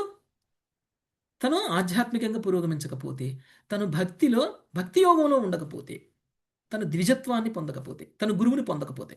కాబట్టి గురువుని పొందకపోతే మనము మన జీవితాన్ని వ్యర్థం చేస్తున్నాము అనేటువంటి విషయాన్ని చెప్పారు. కాబట్టి బ్రాహ్మణ లక్షణాలు కలిగి ఉన్నటువంటి వ్యక్తి బ్రాహ్మణుడవుతాడే తప్ప బ్రాహ్మణ కుటుంబంలో పుట్టినటువంటి వ్యక్తి బ్రాహ్మణుడు అవడు. అది చండాలుడైనా సరే, అది బ్రాహ్మణ కుటుంబంలో పుట్టినటువంటి వ్యక్తి అయినా సరే. ఓకే. ఇంకా భక్తియుత సేవ గనక ఒకవేళ మన జీవితంలో లేకపోతే, మనం ఎంత గొప్ప తపస్సు చేసినా, ఎంత గొప్ప శ్రవణం చేసినా, ఎంత గొప్ప ప్రచారం చేసినా, మన యొక్క కర్మలు అన్నీ కూడా మన చిత్తం సరి అయినటువంటి విధంగా లేకపోతే, ఉన్నతమైనటువంటి బుద్ధి కలిగిన, ఉన్నతమైనటువంటి ఇంద్రియ శక్తి కలిగిన, బలం కలిగిన, ఇవన్నీ కూడా వ్యర్థం.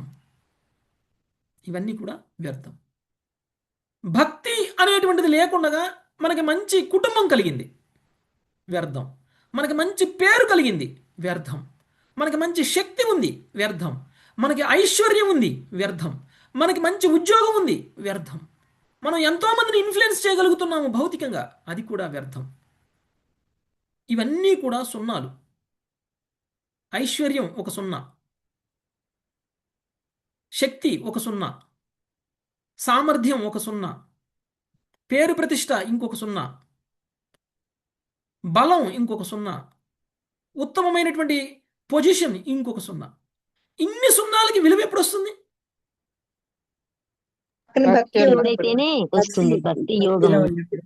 వీటన్నిటికంటే ముందు 1 పెడితే విలువ వస్తుంది, లేకపోతే 9 పెడితే విలువ వస్తుంది. ఓకే. 1 అంటే ఏదో ఒక భక్తియుత సేవ చేయాలి మనం. 9 అంటే నవవిధ భక్తులు చేయాలి. నవవిధ భక్తి చేయకపోతే ఇన్ని సున్నాలకి విలువ లేదు. ఎన్ని సున్నాలు పెట్టినా వేస్ట్, అదే కదా. కాబట్టి భక్తి లేనటువంటి సామర్థ్యం, శక్తి, ఇంద్రియాలు అన్నీ కూడా అర్థం లేదు. కాబట్టి మనం అందరం కూడా భగవంతుడితో సంబంధాన్ని ఏర్పరచుకోవడము అనేటువంటిది ఇంపార్టెంట్. మనకి ఎంత తెలిసినా, ఎంత జ్ఞానం ఉన్నా, ఆ జ్ఞానము మనకి భగవంతుడితో సంబంధాన్ని తీసుకురాకపోతే అది కేవలం జ్ఞానంలానే మిగిలిపోతుంది తప్ప అది భక్తి అవ్వదు. కాబట్టి భక్తి మాత్రమే మనల్ని భగవంతుడితో సంబంధాన్ని ఏర్పరచగలుగుతుంది. అందుకనే వేదాలు, వేదాంత సూత్రాలు, ఉపనిషత్తులు, వీటన్నిటి యొక్క ముఖ్య ఉద్దేశము భగవంతుడి గురించి తెలుసుకోవడం. వేదాలు మనకి గుహ్యమైనటువంటి జ్ఞానాన్ని తెలియచేస్తున్నాయి. మాయావాద తత్వం తెలిసినటువంటి వ్యక్తి మాయావాద సిద్ధాంతంతో వేదాలను ఎక్స్ప్లెయిన్ చేయాలి అని అంటే, వేదాలలో చెప్పబడినటువంటి గుహ్యమైనటువంటి జ్ఞానం మనకు అర్థం కాదు. ఏంటి వేదాలలో చెప్పబడినటువంటి గుహ్యమైనటువంటి జ్ఞానము అంటే, భగవంతుడు రూపంతో ఉన్నారు, భగవంతుడి యొక్క రూపం వరకు మనం తెలుసుకోగలగడము గుహ్యమైనటువంటి జ్ఞానం. నిరాకార బ్రహ్మం వరకు ఆగిపోతే వేదాలు చెప్పినటువంటి గుహ్య జ్ఞానాన్ని మనం తెలుసుకోలేకపోయాము అని అర్థం. కాబట్టి వేద అధ్యయనము అనేటువంటిది మనం ఏదో పురోగతి చెందడానికి అదొక ఇది అనుకోదు. భక్తి లేకుండా వేదాధ్యయనం చేసినా కానీ పురోగతి చెందినట్లు కాదు. భక్తి లేకుండా ఉపనిషత్తులు, వేద సూత్రాలు, వేదాంత సూత్రాలు వల్లించినా కానీ అది మనము వృధానే. ఓకే. గొప్ప సన్యాసి అయినా సరే భక్తి లేకపోతే వృధానే. అది భక్తి యొక్క ప్రాముఖ్యతని చెప్తున్నారు. ఓకే. ఇక భగవద్ అనుభూతికి తోడ్పడినటువంటి ఆధ్యాత్మిక కర్మలు ఏవైతే ఉన్నాయో, అది యోగాభ్యాసం, సాంఖ్యశాస్త్రం, తపస్సు, సన్యాసం తీసుకోవడం, వేదాధ్యయనం చేయడం, ఇవన్నీ కూడా నిరర్ధకాలే. ఎప్పుడు? భగవద్ అనుభూతి కలగనప్పుడు, అంటే భక్తి కలగనప్పుడు. కాబట్టి మనం చేస్తున్నటువంటి సహజమైనటువంటి ఆధ్యాత్మిక పురోగతి అనుకుని చేస్తున్నటువంటి సాధారణమైనటువంటి రిచువల్స్ ఏవైతే ఉంటాయో, లేదు అంటే మనం అందరం కూడా అనుకోవచ్చు, నేను చాలా గొప్ప ఫిలాసఫర్ని, నాకు సాంఖ్యతత్వం తెలుసు, సాంఖ్యతత్వం గురించి నేను గొప్పగా వివరించగలను, నాకు ఆస్ట్రాలజీ తెలుసు, మొత్తం గ్రహాలు ఎలా ఉన్నాయి, ఆ గ్రహాలు ఎలా పరిభ్రమిస్తున్నాయి, ఎన్ని గ్రహాలు ఉన్నాయి, ఆ గ్రహాలన్నిటికీ మధ్య ఉన్నటువంటి గురుత్వాకర్షణ శక్తి ఎలా పనిచేస్తుంది, అవన్నీ కూడా వాటి వాటి కక్షల్లో తిరగడానికి ఎలా ఉపయోగపడుతుంది ఆ గురుత్వాకర్షణ శక్తి, ఇదన్నీ తెలుసుకొని ఏమి లాభం? అందుకని సైంటిస్టులకి అన్నీ తెలుసు కదా. సైంటిస్టులు ఎంతో గొప్పగా వాళ్ళందరూ కూడా ఏదేదో చేస్తూ ఉంటారు, కొత్త కొత్త ఇన్వెన్షన్స్ చేస్తూ ఉంటారు, కానీ వాళ్ళు చేస్తుంది ఇన్వెన్షన్ కాదు, ఆల్రెడీ ఉన్నదాన్నే వాళ్ళు ఇది ఉంది అని చెప్తున్నారు, దాన్ని ఇన్వెన్షన్ అనరు. ఓకే. కానీ ఇవన్నీ ఉన్నా కానీ భక్తి లేకపోతే ఇవన్నీ కూడా నిరర్ధకాలే అనేటువంటి విషయాన్ని చెప్తున్నారు.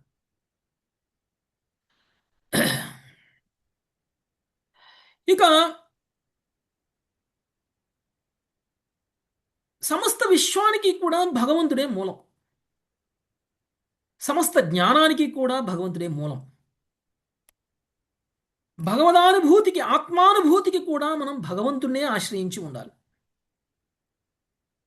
మనమందరం కూడా భౌతిక భావన నుంచి, మిథ్యా తాదాత్మ్యం నుంచి, దేహాత్మ భావన నుంచి బయటపడాలి అనంటే మనం ఎవరిని ఆశ్రయించాలి? భగవంతుడినే ఆశ్రయించాలి, భగవంతుడి యొక్క ప్రతినిధిని ఆశ్రయించాలి. భగవంతుడి యొక్క ప్రతినిధికి భగవంతుడికి ఎలాంటి భేదము లేదు, కాబట్టి భగవంతుణ్ణి ఆశ్రయించాలి. కాబట్టి నిజంగా మీరు ఎవరైనా సరే ఆత్మానుభూతికి పొందాలి అని అనుకుంటే భగవంతుడే ఆత్మానుభూతికి మూలమై ఉన్నారు. మన యొక్క కర్మ, జ్ఞానము, యోగము, భక్తి అనేటువంటి సమస్త మంగళకరమైనటువంటి కార్యాలు కూడా ఆ భగవంతుడికి ఉద్దేశించబడినవై ఉండాలి. అందుకనే మీరు చూస్తే ప్రచేతసులు లేకపోతే ధ్రువుడు, ఇంతకుముందు విశుద్ధ భక్తులు చాలామంది ఆధ్యాత్మిక సాధన చేయడం కోసం ఎక్కడికెక్కడికో వెళ్ళిపోయి హరిద్వారు లేకపోతే హృషికేశు లేకపోతే హిమాలయాలకి లేకపోతే అరణ్యాలకి వెళ్ళిపోయి అష్టాంగ యోగం చేశారు అని చెప్పబడుతుంది. అవునా కదా? విన్నారా మీరు? ప్రచేతసులు కూడా అష్టాంగ యోగం చేశారు. మరి అష్టాంగ యోగం చేయడమా భక్తి అంటే? లేదు ప్రభుజీ. మరి భగవంతుడి ఎందుకు పట్ల ఇలాంటి గొప్ప గొప్ప భక్తులు అష్టాంగ యోగాలు చేశారు, మరి మీరెందుకు అష్టాంగ యోగం చేయొద్దు అంటున్నారు? వాళ్ళు ఇంకా ఆ స్థాయిని తెలుసుకోలేకపోయారు ప్రభుజీ, ఇంకా ఆ స్థాయికి రాలేదు అప్పుడు. వీళ్ళందరూ ముక్తిని పొందారు, భగవంతుడి యొక్క రూపాన్ని నమ్మినటువంటి వాళ్ళు వీళ్ళు. దాని పట్ల వాళ్ళకి దాని పట్ల ధ్రువుడు ఆకర్షణ ఎక్కువ. ధ్రువుడు విశుద్ధ భక్తుడు, ధ్రువుడు చాలా గొప్ప భక్తుడు. ధ్రువుడు 5 నెలల్లో భగవంతుని ప్రసన్నం చేసుకుని దర్శనం చేసుకోగలిగిన వాళ్ళే. మరి వాళ్ళు ధ్రువుడు కూడా గృహస్థులు కాదు లాస్ట్ లో ప్రభుజీ. అష్టాంగ వాళ్ళ యోగం గురువు చేశారు. వాళ్ళ వాళ్ళు గురువు యొక్క గృహస్థులు కాదు. వాళ్ళ గురువులు అంతవరకు చెప్తే అంతవరకే వాళ్ళు పాటించారు ప్రభు. అష్టాంగ యోగం చేశారా లేదా? చేశారు ప్రభు. ఒక భక్తి యోగి అష్టాంగ యోగం చేయడం ఏంటి అనేది నా ప్రశ్న. ఏకాగ్రత కోసం ప్రభు, వాళ్ళ చాలా యొక్క కష్టం వాళ్ళ కదా ప్రభుజీ, వాళ్ళ ఎవరు యొక్క ఆయుష్ చేయలేరు పెంచుకోవడం కోసం మామూలు ప్రభు, ఆయుష్ పెంచుకొని లర్నర్. అష్టాంగ యోగం అనేటువంటిది కేవలం ఫిజికల్ ఫిట్నెస్ కోసం మాత్రమే. ఓకే. ధ్రువుడు కానీ ప్రచేతసులు కానీ మనకు అష్టాంగ యోగం చేశారు అని కనుక శాస్త్రాల్లో చెప్తే అది కేవలం వాళ్ళు ఫిజికల్ ఫిట్నెస్ కోసం మాత్రమే చేస్తున్నారు. అది ఒక అంగం, అది ఒక అంశం మాత్రమే భక్తిలో. వాళ్ళు అష్టాంగ యోగంలో కూడా వాళ్ళు యమ నియమ అన్నీ పాటించి వాళ్ళు శారీరకమైనటువంటి దృఢత్వాన్ని పొందుతారు. ఆ తరువాత వాళ్ళు చేసేటువంటిది భక్తి, భక్తి యోగం. ఓకే. అంటే వాళ్ళు భగవంతుడిని ధ్యానం చేస్తున్నారు కాబట్టి అది భక్తి యోగం అవుతుంది, బయటికి చూడటానికి అష్టాంగ యోగంలా కనిపించినా కానీ. ఇంకొకటి, వీళ్ళు ఆధ్యాత్మిక సాధన చేయడానికి వెళ్ళినటువంటి ప్రదేశాల్లో ఉన్నటువంటి ఆధ్యాత్మిక సాధన చేసేటువంటి వ్యక్తులందరూ కూడా అష్టాంగ యోగాలు చేస్తూ ఉంటారు. వాళ్ళతో పాటు కలిసి వీళ్ళు కూడా సాధన చేయాలి, ఎంతో కొంత వాళ్ళలా ఉండాలి. ఉండకపోతే అక్కడ వీళ్ళు వాళ్ళ సాధన చేయలేరు. కాబట్టి వాళ్ళలా అష్టాంగ యోగం చేస్తున్నట్టు మనకి బయటకు కనిపిస్తున్నా వీళ్ళు భక్తి యోగంలోనే ఉంటారు అనేటువంటి విషయం మనకి విశ్వనాథ్ చక్రవర్తి ఠాకూర్లు తన భాష్యాల్లో చాలా సందర్భాల్లో తెలియజేశారు. ఓకే. మనం భోజనం చేస్తాం కదా, భోజనంలో మనకి ఏముంటుంది మెయిన్గా చెప్పండి? అన్నం, అన్నం, తర్వాత పప్పు, నెయ్యి, పప్పు, వాటర్, కూరలు, వాటర్, వాటర్, నెయ్యి, నెయ్యి, ఉప్పు, ఉప్పు, టేస్ట్, పచ్చడి, టేస్ట్, పచ్చడి, అప్పడం ఉంటాయా ఇవన్నీ? అన్నీ ఉంటాయి ప్రభుజీ. అన్నీ ఉంటాయి కదా. అష్టాంగ యోగం అనేది అప్పడం లాంటిది మెయిన్ కోర్సులో. ఓకే, టేస్ట్ కొరకు ప్రభుజీ అది. అంటే side dish, side main dish. Dish కాదు సైడ్ అది, టేస్ట్ కోసం సైడ్ మెయిన్ డిష్. డిష్. మీరు ఓన్లీ అప్పడం తినేసి శక్తి సంపాదించగలరా? మీరు పాపడు మాత్రమే తినేసి నేను తినేసాను నా భోజనం అయిపోయిందని చెప్పగలరా? లేదు తృప్తి రాదు ప్రభు, అసలు ఆకలి ఉండదు ఏమీ ప్రభుజీ, కడుపు ఆకలి నిండదు, ఉంటేనే కడుపు భోజనం. నిండదు. ఆ, కడుపు నిండాలి, శక్తి రావాలి అంటే ఏం తినాలి? మెయిన్ అన్నం కోర్స్ పప్పు తినాలి. కూరలు మెయిన్ తినాలి. కోర్స్ ఏంటి? రైసు పప్పు. రైసు పప్పు తినకుండా పక్కన పెట్టిన మిగిలిన అన్ని తినేస్తే కడుపు నిండదు. ఫుల్ఫిల్ అవ్వదు, తృప్తి కడుపు రాదు. నిండదు. దాని యొక్క అన్నం తిన్న పర్పస్ సాల్వ్ కాదు. అలానే అష్టాంగ యోగం, ఇతర యోగ ప్రక్రియలన్నీ కూడా ఇలాంటి సైడ్ డిష్ లాంటి. మెయిన్ డిష్ ఏంటి ఇక్కడ? భక్తి యోగం. భక్తి భక్తి యోగం. ప్రభుజీ. భక్తి యోగం. భక్తి యోగంలో లేకపోతే అప్పడాలు తిన్నట్టే. మిగిలిన అన్ని సాధనలు కూడా పచ్చడి అప్పడం తిన్నట్టే. దానివల్ల మనకు కడుపు నిండదు, దానివల్ల మనకి శక్తి రాదు. కాబట్టి వీళ్ళు అష్టాంగ యోగం చేస్తున్నారు అని అనిపించినా కానీ దాని యొక్క ముఖ్యమైనటువంటి ఉద్దేశం భగవంతుడిని ధ్యానం చేయడం. ఆత్మానుభూతికి మూలం భగవంతుడు కాబట్టి ఆ భగవంతుడి నుంచి వచ్చినటువంటి జ్ఞాన మూలాన్ని మాత్రమే మనం స్వీకరించాలి తప్ప ఏ ఇతర విచ్ఛిన్నమైనటువంటి పరంపరలోనూ మనం జ్ఞానం పొందాలి అనేటువంటి ప్రయత్నాన్ని చేయకూడదు. ఓకే, విచ్ఛిన్నమైనటువంటి పరంపర ద్వారా మనము జ్ఞానం పొందకూడదు. ప్రామాణికమైనటువంటి పరంపర ద్వారా మాత్రమే జ్ఞానం పొందాలి. అదే ఆత్మానుభూతికి మనకి మూలం. ఇక దేవాది దేవుడు అయినటువంటి శ్రీకృష్ణ భగవానుడికి భక్తియుత సేవ చేయటం వల్ల మనకి కలిగేటువంటి ప్రయోజనం ఏమిటి? గోలోక్ బృందావన్ కి ఎంట్రీ. ఆయన అంతేకాదు, ప్రేమను పొందుతాము. మరి మనము దేవీ దేవతల ఆరాధనలు ఇంతకాలం నుంచి చేస్తూ వచ్చాము. ఇంతకుముందే చెప్పారు, మీరు చేస్తున్నటువంటి ధార్మిక కర్మలు, పుణ్యకర్మలు ఇవన్నీ కూడా మిమ్మల్ని ఉద్ధరించవు. మీ జీవితం వృధా అవుతుంది. మీరు ఒక ప్రామాణికమైనటువంటి ఆచార్యుడి ద్వారా దీక్ష తీసుకొని భక్తిలో పురోగమించకపోతే మీ జీవితం వృధా అనేటువంటి విషయాన్ని చెప్పారు. ఓకే, అది మనం అందరం అనుకోవచ్చు, అదేంటండి మీరు దీక్ష తీసుకుంటేనే గొప్పోళ్ళ, మేము దీక్ష తీసుకోకుండా కూడా భక్తి చేస్తున్నాము, మేము దీక్ష తీసుకోకుండా కూడా మాకు తెలుసు. మా మా పెద్దలు, అంతకంటే పెద్దలు చాలామంది చెప్పారు, ఆ దేవత ఆరాధన, ఈ దేవత ఆరాధన, గ్రామ దేవత ఆరాధన, ఆ, ఎన్నో చేస్తాం మనం, పితృదేవతల ఆరాధన చాలా చేస్తాం మనం. ఇవన్నీ చేస్తున్నాం, ఇవన్నీ ధార్మిక కర్మలే. మేము అందరం దానాలు చేస్తున్నాం, ధర్మాలు చేస్తున్నాం, ఆ, ప్రజాసేవ చేస్తున్నాము, ఆ, లేదంటే మేము చాలా గొప్పగా బతుకుతున్నాము, ఒక్క తప్పు కూడా చేయకుండా మేము సంపాదిస్తున్నాము, ఎవరిని బాధ పెట్టకుండా, ఎవరిని మోసం చేయకుండా మేము జీవితాన్ని లీడ్ చేస్తున్నాం. ఇదంతా భక్తి కాదా? ఇదంతా ఆధ్యాత్మిక సాధన కాదా అని మనం అనుకోవచ్చు. లేదు, ఇవన్నీ చేస్తూనే మేము దేవీ దేవతల ఆరాధన కూడా చేస్తున్నాము, ఎంతో కొంత మేము వ్రతాలు చేస్తున్నాము, నోములు చేస్తున్నాము, పుణ్యకార్యాలు చేస్తున్నాము, ఇవన్నీ చేస్తున్నాము, దేవతల ఆరాధన చేస్తున్నాము, వినాయకుడికి పూజ చేస్తున్నాం గణేష్ నవరాత్రులప్పుడు, లేదు అని అంటే దుర్గాదేవికి పూజ చేస్తున్నాం దుర్గా నవరాత్రులప్పుడు, శివుడికి పూజ చేస్తున్నాం శివరాత్రి అప్పుడు. ఓకే, ఏ పండగ వస్తే ఆ పండగకు సంబంధించిన దేవుడికి మేము పూజలు చేస్తున్నాం. మేము ఇలానే చేయాలి, మేము ఇలానే చేస్తూ వచ్చాం, మేము ఇలానే చెయ్యమని మా పెద్దలు చెప్పారు, వాళ్ళు అలానే చేశారు, వాళ్ళని చూసి పెరిగినటువంటి వాళ్ళం మేము ఇది కూడా చేస్తున్నాము. ఒకవేళ మీరు చెప్పినట్లు మేము అవన్నీ వదిలేసి కృష్ణ భక్తిలో గనుక వచ్చేస్తే మరి వాళ్ళందరికీ, ఆ దేవతలందరికీ కోపం రాదా? ఆ దేవతలందరూ మనల్ని శపించరా? ఆ దేవతలందరూ మనల్ని మన చెడు కోరుకోరా? వాళ్ళ వల్ల మనకి నష్టం కలగదా? ఏమైపోతాం మనం? వాళ్ళందరూ భగవంతుడి యొక్క ఆధీనంలో ఉన్నవాడే ప్రభుత్వం, ఆయన ఆజ్ఞ ప్రకారం వస్తారు. స్మాల్ యూనిట్స్ ఆఫ్ గాడ్ కాబట్టి ఏం కాదు మనకి. ఓకే, నారదుడు చెప్పినటువంటి విషయం ఏమిటి ప్రచేతసులకి అని అంటే, ఎప్పుడైతే వృక్ష మూలానికి నీళ్లు పోస్తామో అప్పుడు వృక్షము యొక్క కాండము, వృక్షము యొక్క శాఖలు, ఉపశాఖలు, పత్రాలు, పుష్పాలు అన్నీ కూడా శక్తివంతమవుతాయి. ఇది నారదుడు చెప్పినటువంటి ఉపమానం. అంటే మన యొక్క జీవితము గొప్పగా ఉండాలి అని అంటే మన ఫౌండేషన్ గొప్పగా ఉండాలి. అవునా కదా? మనము ఫౌండేషన్ లేకుండా ఇల్లు కడితే ఏమవుతుంది? నిలవదు ప్రభుజీ, ఎక్కువ కాలం నిలవదు, పడిపోతుంది. అంటే దేవీ దేవతల ఆరాధన అంటే ఫౌండేషన్ లేకుండా బిల్డింగ్ కట్టినట్టు. మనం ఫౌండేషన్ ఎంత గొప్పగా కడతామో బిల్డింగ్ అంత గొప్పగా ఉంటుంది.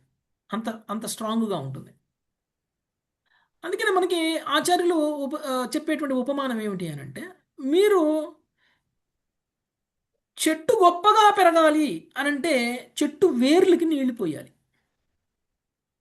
చెట్టు వేర్లు కిందికి ఎంత గొప్పగా పాకుతాయో పైన చెట్టు అంత గొప్పగా ఉంటుంది. అవునా కదా? అవును ప్రభు. ఎస్ కాబట్టి ప్రభుజీ. మనం ఫోకస్ చేయాల్సింది దేని మీద? మూలం, ఫౌండేషన్ మీద. వేరు మూలం మీద. మూలం మూలం పైన, మీద ఫౌండేషన్. రూట్స్ పైన. కాబట్టి మనం ఏదో గొప్ప ఆధ్యాత్మికంగా పురోగమించాము, నేను చాలా గొప్పవాణ్ణి అని అనుకోవద్దు. సహజంగా మనం చేస్తున్నటువంటి ధార్మిక కర్మలను చూసి.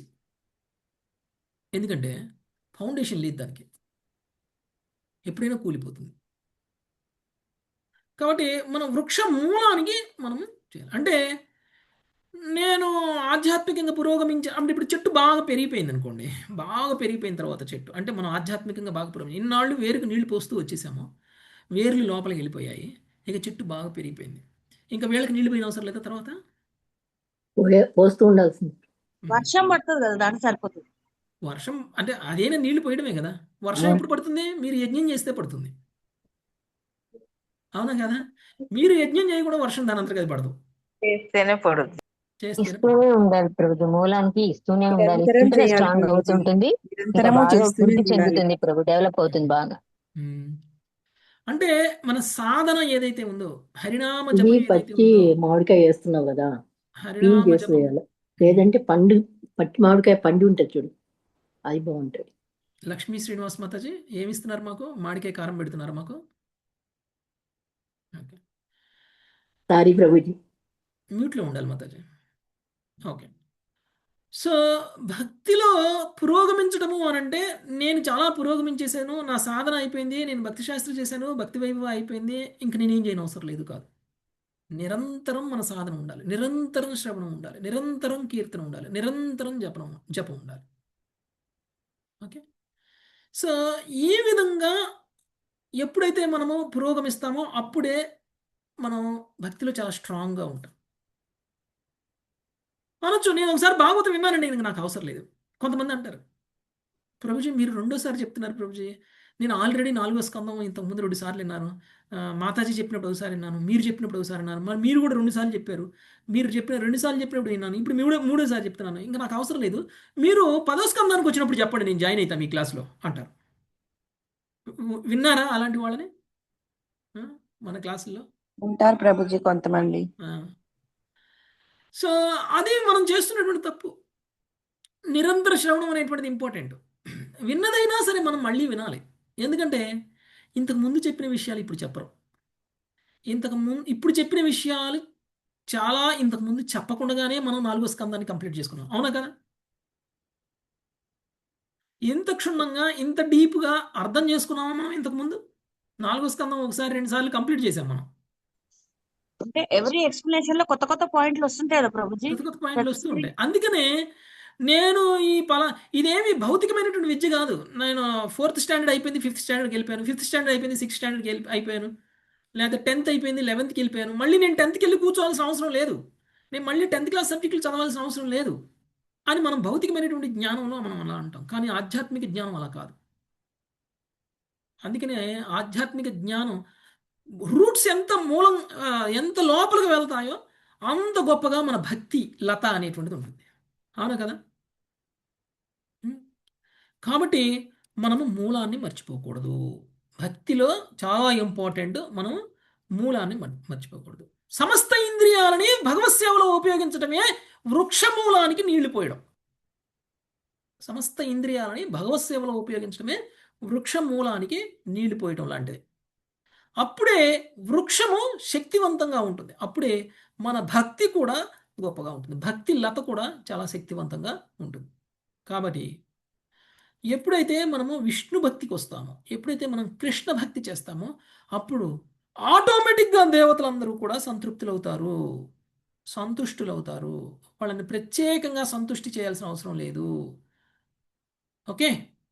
వృక్షంలో పువ్వు బాగుండాలి, వృక్షంలో ఫలం బాగుండాలి, వృక్షంలో ఆకులు బాగుండాలి అని అంటే ఆ ఆకులకు, ఆ ఫలాలకు, ఆ కాండాలకు నీళ్లు పోయటం కాదు, వృక్ష మూలానికే నీళ్లు పోయాలి అని చెప్తున్నారు.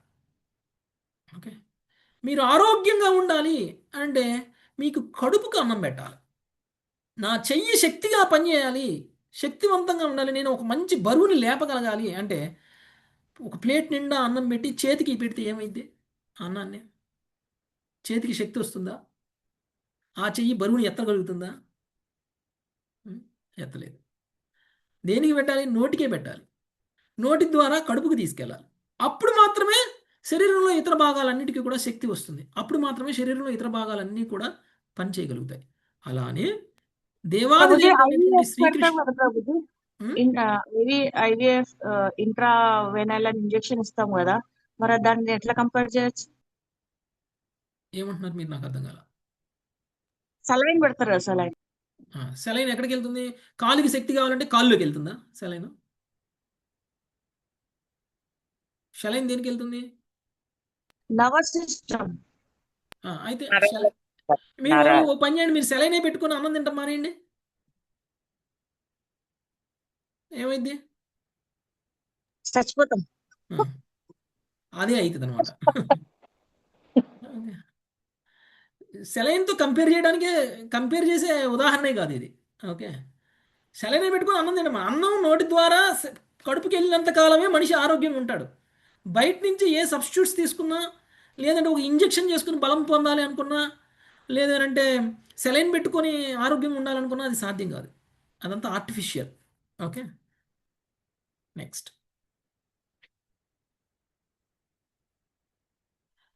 ఇంకా భగవంతుడు ఈ యొక్క సమస్త సృష్టిని కూడా మన కోసమే సృష్టించి, మన కోసమే పాలించి, మన కోసమే లయం చేస్తూ ఉన్నారు. ఓకే, మన కోరికలు, మన కర్మలకి అనుగుణంగా ఈ సమస్త సృష్టి అనేటువంటిది ఉద్భవిస్తుంది. దేవుడికి ఇది పనిలేని పని కదా, భగవంతుడికి ఇది పనిలేని పని. ఇది చెయ్యాలి అని కోరుకొని చేస్తున్నటువంటి పని కాదు, ఇష్టం లేకుండా చేస్తున్నటువంటి పని. ఎందుకు? మన కర్మానుసారంగా మన కోసం, మన కోసం. సో మీరు అనుకోవచ్చు, భగవంతుడు సృష్టి స్థితి లయ అనేటువంటి ఒక ఆటలాగా చేస్తున్నారు, ఆయన ఇష్టమే చేస్తున్నారు.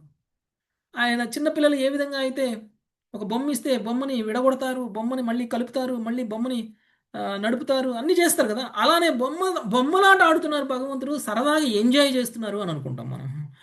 కానీ నిజానికి భగవంతుడికి ఏమి ఇది ఇష్టం కాదు, ఇది సంతోషం కాదు, అయిష్టంగా చేస్తున్నటువంటి పని భగవంతుడు. ఎవరి కోసం చేస్తున్నారు? మన కోసం చేస్తున్నారు. మనకున్నటువంటి కోరికలను నెరవేర్చుకోవడం కోసం, మనకున్నటువంటి కర్మలు తీసేయటం కోసం, మనల్ని మనం పవిత్రం చేసుకోవడం కోసం భగవంతుడు భౌతిక సృష్టిని క్రియేట్ చేశారు. ఓకే, అపరాధం చేసినటువంటి వ్యక్తిని జైల్లో ఎందుకు వేస్తాము అని అంటే తనకున్నటువంటి అపరాధ ప్రవృత్తిని పోగొట్టడం కోసం. శిక్ష అనేటువంటిది ఒక వ్యక్తికి ఎందుకు? తనకున్నటువంటి తప్పు చేసేటువంటి ప్రవృత్తి నుంచి బయటపడేయటం కోసం శిక్షించడం అనేటువంటిది జరుగుతుంది. అలానే మనకు కూడా అనేక కర్మలు చేశాం, కర్మబంధనాల్లో ఉన్నాం.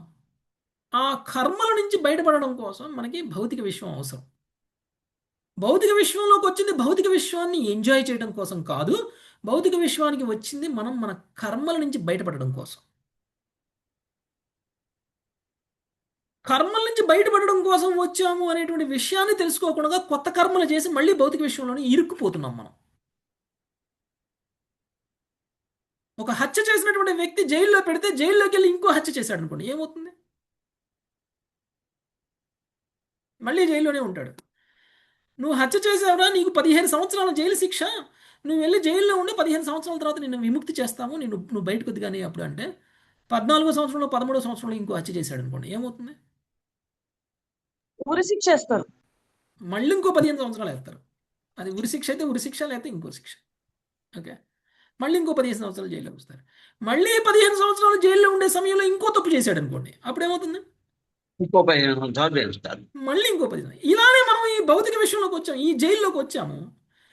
జైల్లోకి వచ్చి శిక్షా కాలాన్ని పూర్తి చేసే లోపలనే మళ్ళీ అనేక తప్పులు చేసి మళ్ళీ శిక్షణ పెంచుకుంటూ ఉన్నాం మనం. మళ్ళీ మళ్ళీ మళ్ళీ మళ్ళీ మళ్ళీ మళ్ళీ ఈ జైలుకి వస్తూనే ఉన్నాం, మళ్ళీ మళ్ళీ ఇక్కడ పుడుతూనే ఉన్నాం. ఓకే, సో ఏ విధంగా అయితే సూర్యుడు వర్షాన్ని సృష్టించి ఈ భౌతికమైనటువంటి భూమి మీదకి నీళ్ళని తీసుకొచ్చి మళ్ళీ ఆ నీళ్ళని ఆ సూర్యుడే తాగేసి మళ్ళీ మేఘాల రూపంలో మార్చేసి మళ్ళీ మేఘాల నుంచి మళ్ళీ వర్షాన్ని కురిపిస్తున్నారు. ఆ విధంగానే భగవంతుడు కూడా స్థావర జంగమాలని సృష్టిస్తూ లయం చేస్తూ ఉన్నారు. అవునా కదా? భూమి మీద నీరు అంతా కూడా సూర్యుడి మూలంగానే ఇమికిపోతుంది, ఆవిరైతుంది. మళ్ళీ సూర్యుడి మూలంగానే మేఘాలు వర్షిస్తాయి, మళ్ళీ భూమి మీదకి నీళ్ల రూపంలో వస్తాయి. ఆ విధంగానే స్థావర జంగమాలు అంటే ఈ భూమి మీద ఉన్నటువంటి 64 లక్షల రకాల జీవరాశులన్నీ కూడా పుడుతూ ఉన్నాయి, చస్తూ ఉన్నాయి, పుడుతూ ఉన్నాయి, చస్తూ ఉన్నాయి, పుడుతూ ఉన్నాయి, చస్తూ ఉన్నాయి. ఎవరి కారణంగా? భగవంతుడు చేసినటువంటి ఇది ఏర్పాటు. భగవంతుడే చేస్తున్నారు. భగవంతుడి నుంచే ఉద్భవిస్తున్నాయి, భగవంతుడిలోకే వెళ్తూ ఉన్నాయి. సూర్యుడి నుంచే వచ్చినటువంటి నీరు సూర్యుడికి ఎక్కడికి ఎలా వెళ్ళిపోతుందో ఆ విధంగా ఆవిరి రూపంలో. సో మొత్తం కూడా ఈ యొక్క భగవంతుడి యొక్క ప్రాధాన్యం, భగవంతుడు లేకుండా భౌతిక సృష్టి ఎలా లేదు, భగవంతుడిలోనే భౌతిక సృష్టి ఎలా ఉంది, మనం అందరం భగవంతుడిలో ఎలా ఉన్నాము అనేటువంటి విషయాన్ని తెలియజేస్తుంది ఈ యొక్క నారదుడి యొక్క ఉపదేశంతో. అలా అని సూర్యకాంతి సూర్యుడికి భిన్నమైనది. సూర్యకాంతి లేకపోతే, సూర్యుడు లేకపోతే సూర్యకాంతి లేదు. అవునా కదా? సూర్యుడు లేకపోతే సూర్యకాంతి లేదు. కాబట్టి సూర్యుడు సూర్యకాంతి అభిన్నం.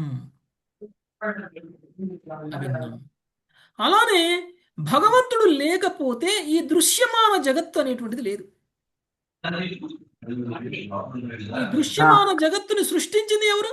భగవంతుడు. సూర్యుడు సూర్యరశ్మిని సృష్టించి ఏ విధంగా అయితే భూమి మీద ఉన్నటువంటి నీరు మొత్తం కూడా ఆవిరి చేస్తున్నారో ఆ విధంగా ఈ దృశ్యమాన జగత్తుని కూడా భగవంతుడు సృష్టించి లయం చేస్తూ ఉన్నారు. సూర్యుడు సూర్యరశ్మి నుంచి అభిన్నం ఎలానో భగవంతుడు కూడా దృశ్యమాన జగత్తు నుంచి అభిన్నం. రెండు వేరు కాదు. నేను లేకపోతే నా మాట లేదు, కాబట్టి నా మాట అంటే నేనే.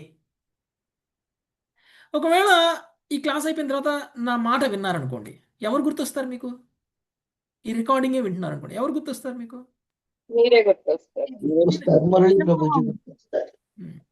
కాబట్టి వాయిస్ మిమ్మల్ని ఇండికేట్ చేస్తుంది, కాబట్టి వాయిస్ నా నుంచి వచ్చినటువంటి వాయిస్ కాబట్టి ఆ వాయిస్ అనేది నన్ను గుర్తు చేస్తుంది.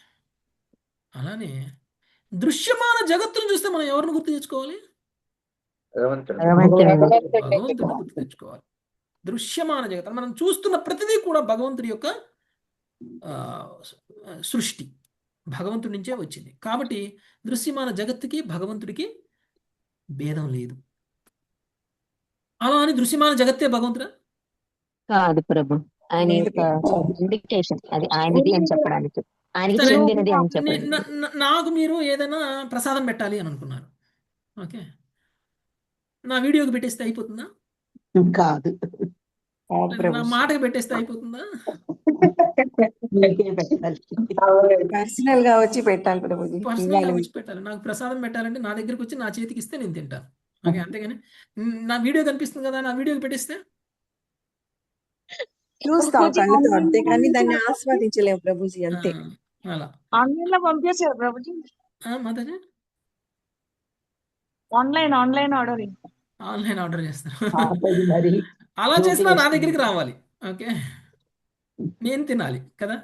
అలానే ఈ దృశ్యమాన జగత్తే భగవంతుడు అని అనుకోవద్దు. ఈ దృశ్యమాన జగత్తు భగవంతుడు లేకపోతే లేదు, కాబట్టి దృశ్యమాన జగత్తును భగవంతుడితో సమానంగా చూసినప్పటికీ భగవంతుడే అంటే తప్పది, ఓకే.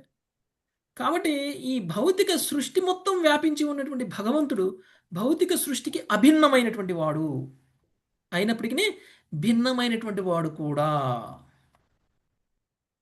ఓకే. కాబట్టి ఫిలాసఫీని ప్రాపర్గా అర్థం చేసుకోవాలి. కొంతే అర్థం చేసుకుని సగమే అర్థం చేసుకున్నాం అనుకోండి, మాయావాదం అయిపోతుంది. భౌతిక ప్రకృతే భగవంతుడు అంటే మాయావాదం, ఆత్మే భగవానుడు అంటే మాయావాదం, ఆత్మ భగవంతుడిలో అంశ అంటే సరి అయిన జ్ఞానం. ఆత్మ భగవంతుడు కాదు, భగవంతుడి యొక్క అంశ మాత్రమే అంటే సరి అయిన జ్ఞానం. అలానే ఈ భౌతిక ప్రకృతి భగవంతుడి యొక్క శక్తి విస్తారం అని అంటే భగవంతుడి యొక్క బాహ్య శక్తి అనంటే అది సరైన జ్ఞానం. భగవంతుడు లేకపోతే భగవంతుడి శక్తి లేదు. కానీ భగవంతుడి శక్తి వేరు. ఒకే సమయంలో ఒకటే భిన్నం. ఒకే సమయంలో మనం దాన్ని ఎలా అర్థం చేసుకోవచ్చు? భిన్నము అభిన్నము అని అర్థం చేసుకోగలగడం. అదే అచింత్యాభేద అభేద తత్వం. సో మన ఫిలాసఫీ ఏంటి? అచింత్యాభేద అభేద తత్వం, వేదతత్వము. భేద అభేద తత్వం. ఒకే సమయంలో ఒకటే, అదే సమయంలో వేరు అని చెప్పేటువంటి తత్వం. ఓకే, కాబట్టి దృశ్యమాన జగత్తుకి భగవంతుడే కారణమైనప్పటికీ, దృశ్యమాన జగత్తు భగవంతుడు లేకపోతే లేనప్పటికీ, దృశ్యమాన జగత్తు భగవంతుడు వేరు అలానే ఒకటే అనేటువంటి విషయాన్ని మనకి చెప్తుంది. కాబట్టి ఇది చైతన్య మహాప్రభు మనకి అచింత్యాభేద అభేద తత్వాన్ని తెలియజేశారు. అదే తత్వాన్ని నారదుడు కూడా ప్రచేతసుడికి తెలియచేస్తున్నారు. అంటే చైతన్య మహాప్రభు చెప్పినటువంటి అచింత్యాభేద అభేద తత్వం మాయావాద తత్వం కాదు. ప్రామాణికమైనటువంటి నారద ముని చెప్పినటువంటి ఒక ఉపదేశంలో భాగం. సో ఇది మాయావాదం అవుతుందా? నారదుడు చెప్పిన మాట మాయావాదం అవుతుందా? నారదుడు విశుద్ధ భక్తుడు కదా. నారదుడు ఒక గొప్ప ఆచార్యుడు, ప్రామాణికమైనటువంటి ఆచార్యుడు. కాబట్టి ఆయన చెప్పిన మాట ఎప్పటికీ అవాస్తవం కాదు. అది మాయావాదం కాదు, మనోకల్పన కాదు. ఓకే, ఇంకొకటి భగవంతుడి యొక్క రక్షణ మనకి ఎలా ఉంటుంది? భగవద్భక్తి చేయడం వల్ల మనకు వచ్చేటువంటి లాభం. భగవంతుడి యొక్క రక్షణ మనకి ఎలా ఉంటుంది? కొన్నిసార్లు ఆకాశంలో మేఘాలు కనిపిస్తూ ఉంటాయి, కొన్నిసార్లు కనిపించకుండా ఉంటాయి. కొన్నిసార్లు ఆకాశంలో సూర్యుడు కనిపిస్తూ ఉంటాడు, కొన్నిసార్లు ఆకాశంలో సూర్యుడు కనిపించడు. కొన్నిసార్లు ఆకాశంలో చుక్కలు కనిపిస్తాయి, కొన్నిసార్లు ఆకాశంలో చుక్కలు కనిపించవు. అవునా కదా? ప్రభు, కానీ కనిపించకనంత మాత్రం లేవని కాదు ప్రభు. కానీ ఆకాశం ఎప్పుడూ కనిపిస్తుంది. మేఘాలు లేనప్పుడు మేఘం ఉన్నా ఆకాశం కనిపిస్తుంది. ప్రభు, ఆకాశం కనపడుతుంది, మేఘం అడ్డం చుక్కలు వస్తేనే కనిపించినా సూర్యుడు కనపడతాడు. కనిపించకపోయినా ఆకాశం ఉంటుంది. సూర్యుడు కనిపించినా కనిపించకపోయినా ఆకాశం ఉంటుంది. చంద్రుడు కనిపించినా కనిపించకపోయినా ఆకాశం ఉంటుంది. మేఘాలు కనిపించినా కనిపించకపోయినా ఆకాశం ఉంటుంది. ఆకాశం ఎప్పుడూ ఉంటుంది. ఆకాశం పగలు కనిపిస్తుంది, ఆకాశం రాత్రి ఉంటుంది. అవునా కదా? కాకపోతే కొన్నిసార్లు ప్రకాశవంతంగా ఉంటుంది, కొన్నిసార్లు ప్రకాశవంతంగా ఉండదు. అంతే. ఉండదు. సూర్యుడు లేనప్పుడు మేఘాలు అడ్డం వస్తే అప్పుడు ఉండదు, లేకపోతే అలానే భగవంతుడు కూడా తన యొక్క ఆశ్రయము అనేటువంటిది నిరంతరం మనకుంటుంది. ఆకాశం ఒక గొడుగు ఎలానో మన పైన, అలా భగవంతుడి యొక్క రక్షణ కూడా అలా ఉంటుంది మనకి. ఎప్పుడైతే మనము భగవంతుడి యొక్క శరణులోకి వస్తామో, భగవంతుడి యొక్క ఆశ్రయంలోకి వస్తామో అప్పుడు. ఓకే, పరిస్థితులు ఎలా ఉన్నా భగవంతుడి రక్షణ మనకు అలా ఉంటుంది. సత్వరజస్తమో గుణాలు వరుసగా తన శక్తులు ప్రభావాన్ని మన మీద చూపిస్తున్నప్పటికీ భగవంతుడి యొక్క రక్షణ మనకు ఉంటుంది. ఎప్పుడు? మనం భగవంతుడిని ఆశ్రయించి ఉన్నప్పుడు. నా పైన ఒక గొడుగు పట్టుంది, నా మీద వర్షం పడదు అని మనకు తెలిసినప్పుడు. ఓకే, ఆకాశం అంత గొడుగు భగవంతుడు పెట్టారనుకోండి, అప్పుడు ఆకాశం కురిపించే వర్షం మనకు పడుతుందా? మన మీద పడుతుందా? సత్వ రజస్తమో గుణాలలో మనం ఉంచారు, కానీ ఆ సత్వ రజస్తమో గుణాల యొక్క ప్రభావం మన మీద ఉండకుండా ఉండాలంటే ఎవరు ఆశ్రయం తీసుకుంటే సాధ్యమవుతుంది? కృష్ణ భగవాన్ ఆశ్రయం తీసుకుంటే అన్ని కృష్ణుడి యొక్క ఆశ్రయం, భగవంతుడి యొక్క ఆశ్రయం తీసుకుంటే మాత్రమే అది సాధ్యమవుతుంది. కాబట్టి మిగిలినవన్నీ కూడా అదృశ్యమైపోతాయి. అవునా కదా?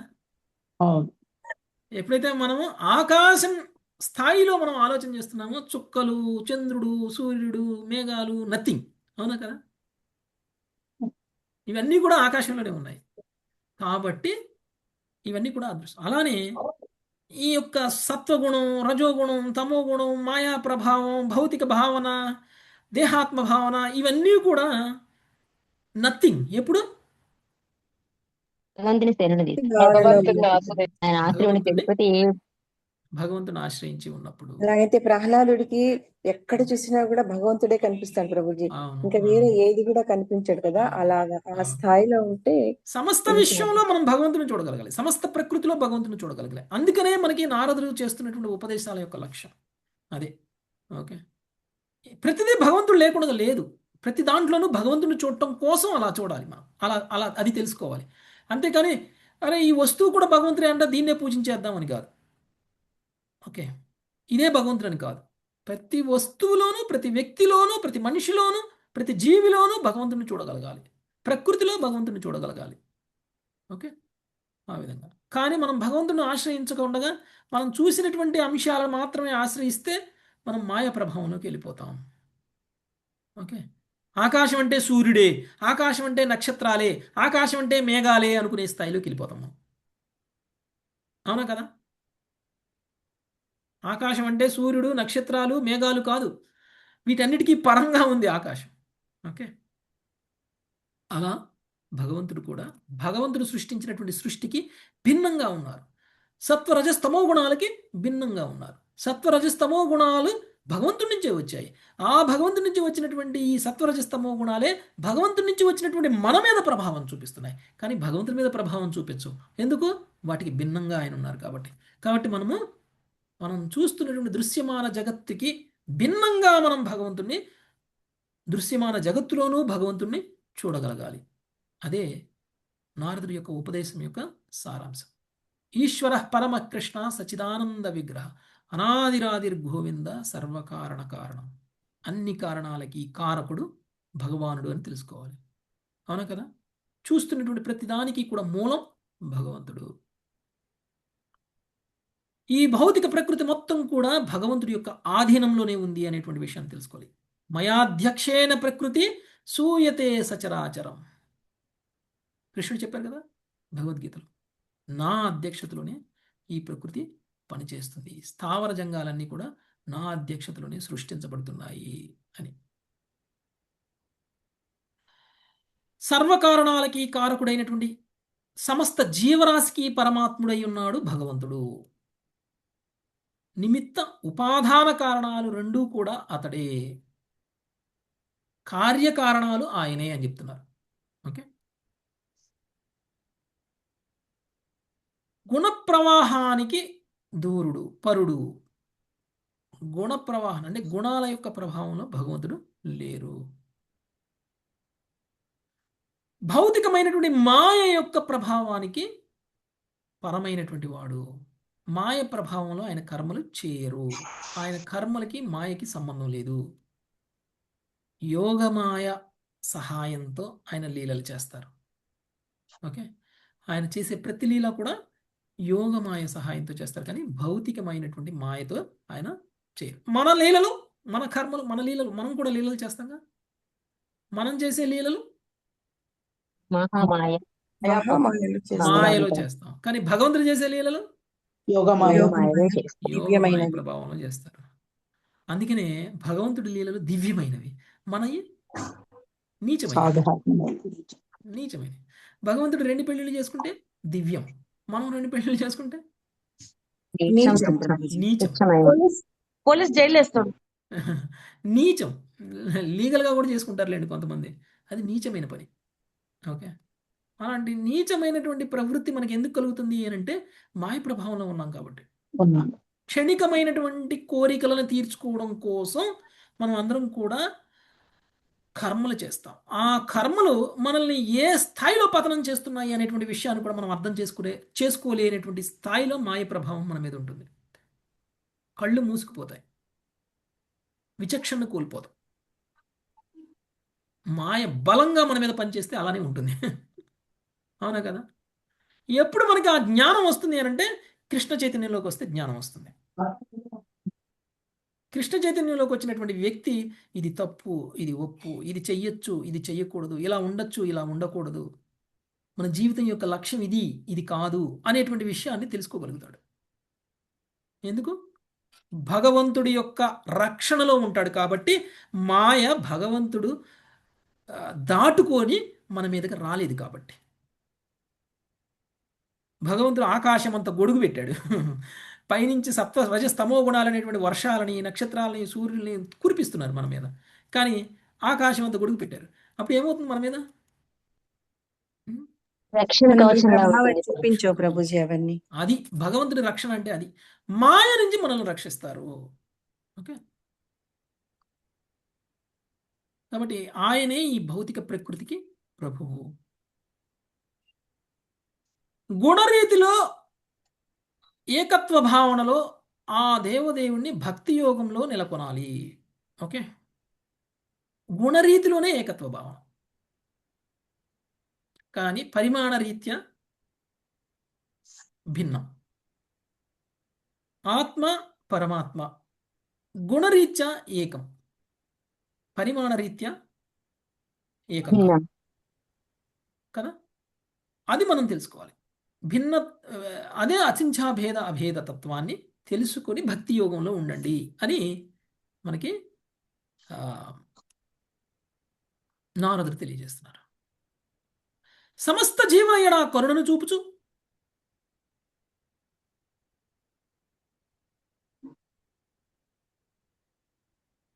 ఏదో ఒక విధంగా సంతుష్టిని పడయచ్చు, విషయభోగము నుండి ఇంద్రియములను నియంత్రించుచు మనుషుడు శీఘ్రముగా జనార్దనుని సంతుష్టిని చేయగలడు. సకల జీవుల ఎలా కరుణను చూపడం అంటే అందరికీ భక్తి ప్రచారం చేయడం. నిజంగా మీరు కరుణ చూపించడం అని అంటే భౌతికంగా పతనం చెందేటువంటి వ్యక్తిని భౌతికత్వం నుంచి బయటికి తీసుకురావడం. బావిలో ఉన్న వ్యక్తికి కరుణ చూపించడం అంటే ఏంటి? ఇంకాసేపు నీళ్లు బయటికి పోసి లాగితేనే. బావిలో మునిగిపోతున్నాడు ఒక వ్యక్తి. ఓకే, ఆయన మీద కరుణ చూపించాలంటే ఏం చేయాలి? బయటికి పాడేయాలి. కాదు పాడేయాలి. కాదు కాదు బావిని కాదు కాదు బావిలో నీళ్లు అడుగున ఎక్కడో ఉన్నాయి, అక్కడి నుంచి ఆ మనిషి పైదాకా రాలేకపోతున్నారు, బావిలో నిండా నీళ్లు పోసామనుకో పైదాకా వచ్చేస్తాడు, అప్పుడు ఒడ్డుకి చేరుకుంటాడు అని నీళ్లు పోసేస్తారా బావిలో? పోయారు వెళ్ళిపోతాడు. పాడేస్తాడు. బావిలోకి తాడేసి పైకి లాగాలి, అంతేగాని నీళ్లు పోసి పైకి లాగాలనుకోకూడదు. ఒక వ్యక్తిని బావిలో ఉన్న వ్యక్తిని పైకి లాగాలంటే బావిలో ఇంకా ఇంకా నీళ్లు పోసి బావి నిండా నీళ్లు పోసేసి బయట తీసాం, ఈ లోపలనే చచ్చిపోతాడు. Okay, okay. ఏం చేయాలి? ఉన్న నీళ్లు తోడేయాలి, తాడేసి పైకి లాగాలి. ఓకే, అంతేగాని భౌతికంగా పతనం చెందినటువంటి వ్యక్తిని ఉద్ధరించాలంటే ఈరోజు ఒక సినిమాకి వెళ్ళావా రేపు ఇంకో సినిమాకి వెళ్ళు అనకూడదు. ఓకే, అలాంటి వ్యక్తిని ఏం చేయాలి? తాడేసి పైకి లాగాలి. తాడేసి పైకి లాగడం అంటే తనకి ఆధ్యాత్మిక బోధన చేయాలి, తనని రక్షించటం, తన మీద కరుణ చూపించడం అంటే అది. ఓకే, తను ఇంద్రియభోగం చేస్తున్నాను అనే విషయం తనకు తెలియదు, అదే నా జీవితం అని అనుకుంటున్నాడు. అది తప్పు అని మనం తెలియచేయటమే ఆయన మీద మనం చూపిస్తున్నటువంటి కరుణ. ఒకవేళ అలా కాకుండా చాలా గొప్పగా చేస్తున్నా ఇంకా గొప్పగా చేయంటే అది కరుణ చూపించినట్టు కాదు. ఓకే, కాబట్టి ఒకవేళ మనం ఎవరైనా సరే దీనస్థితిలో ఉన్నటువంటి వ్యక్తికి భౌతికమైనటువంటి సహాయం చేసి నేను గొప్ప సహాయం చేశాను అని అనుకుంటే బావిలో ఉన్నటువంటి వ్యక్తిని రక్షించాలి అనే ఉద్దేశంతో నీళ్లు పోసినట్టు.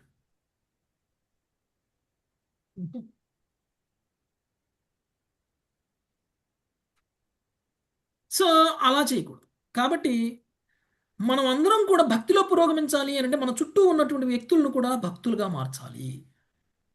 అదే ఒక సీక్రెట్. మనం మన ఇంట్లో చక్కగా భక్తి చేయాలి అంటే ఎప్పుడు సాధ్యమవుతుందో చెప్పండి మీరు అందరూ? మీ ఇంట్లో ఉన్న వాళ్ళందరూ భక్తులైతేనే సాధ్యమైంది. సహకారం ఉండాలి, ఆ? ఇంట్లో సహకారం ఉండాలి. అందరి సహకారం ఉంటుంది మనకి. భక్తులైతే మనం చేసే పని వాళ్ళు అర్థం చేసుకోగలుగుతారు, భక్తులైతే మన మాట వాళ్ళకి అర్థమవుతుంది, మన ఫ్రీక్వెన్సీ వాళ్ళ ఫ్రీక్వెన్సీ ఒకటవుతుంది, మనం చేసే పనిలో తప్పులు ఎంచరు వాళ్ళు, మనం చేసే పని యొక్క ముఖ్య ఉద్దేశం వాళ్ళకి తెలుస్తుంది.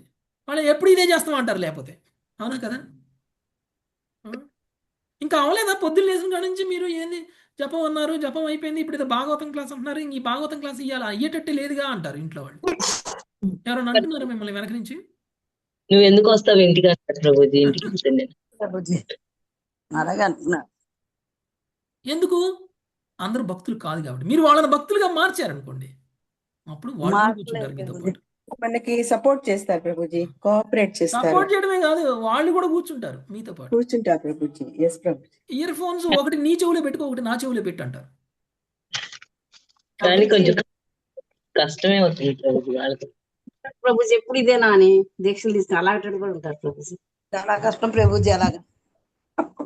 సమయం ఉంది. పిల్లైతేనే మీ సమస్య ఉండదు ప్రభుజీ, ఇంట్లో మీ వాళ్ళు కూడా మీ- అప్పటిదాకా సమస్య తప్పదు. మీరు మీరు మీరు శక్తులు ఉపయోగించి ప్రయత్నం చేయట్లేదు, మీరు కరుణ చూపించట్లేదు. అదే నారదుడు చెప్తున్నారు ఇక్కడ. ప్రభుజీ అంటే ఇంత జపా ఎవరో సెషన్ లో జాయిన్ ఒక్కొక్కరే అయిపోయి ఉంటారు మళ్ళీ ప్రభుజీ, మార్నింగ్ క్లాస్ అందరు అలాగే వింటున్నాము ఉంటారు. కంటిన్యూస్ గా అంటే సపోర్ట్ టిప్స్ చేస్తున్నట్టే కదా చెప్పండి ప్రభుజీ. ప్రభుజీ. లేకపోతే వినలేం కదా ప్రభుజీ ఇంత కంటిన్యూస్ గా కూడా. కొంత కొంత ప్రభావం చూపించారు, ఇంకొంత ప్రభావం చూపించాలి. ఎస్ ప్రభుజీ. ఓకే.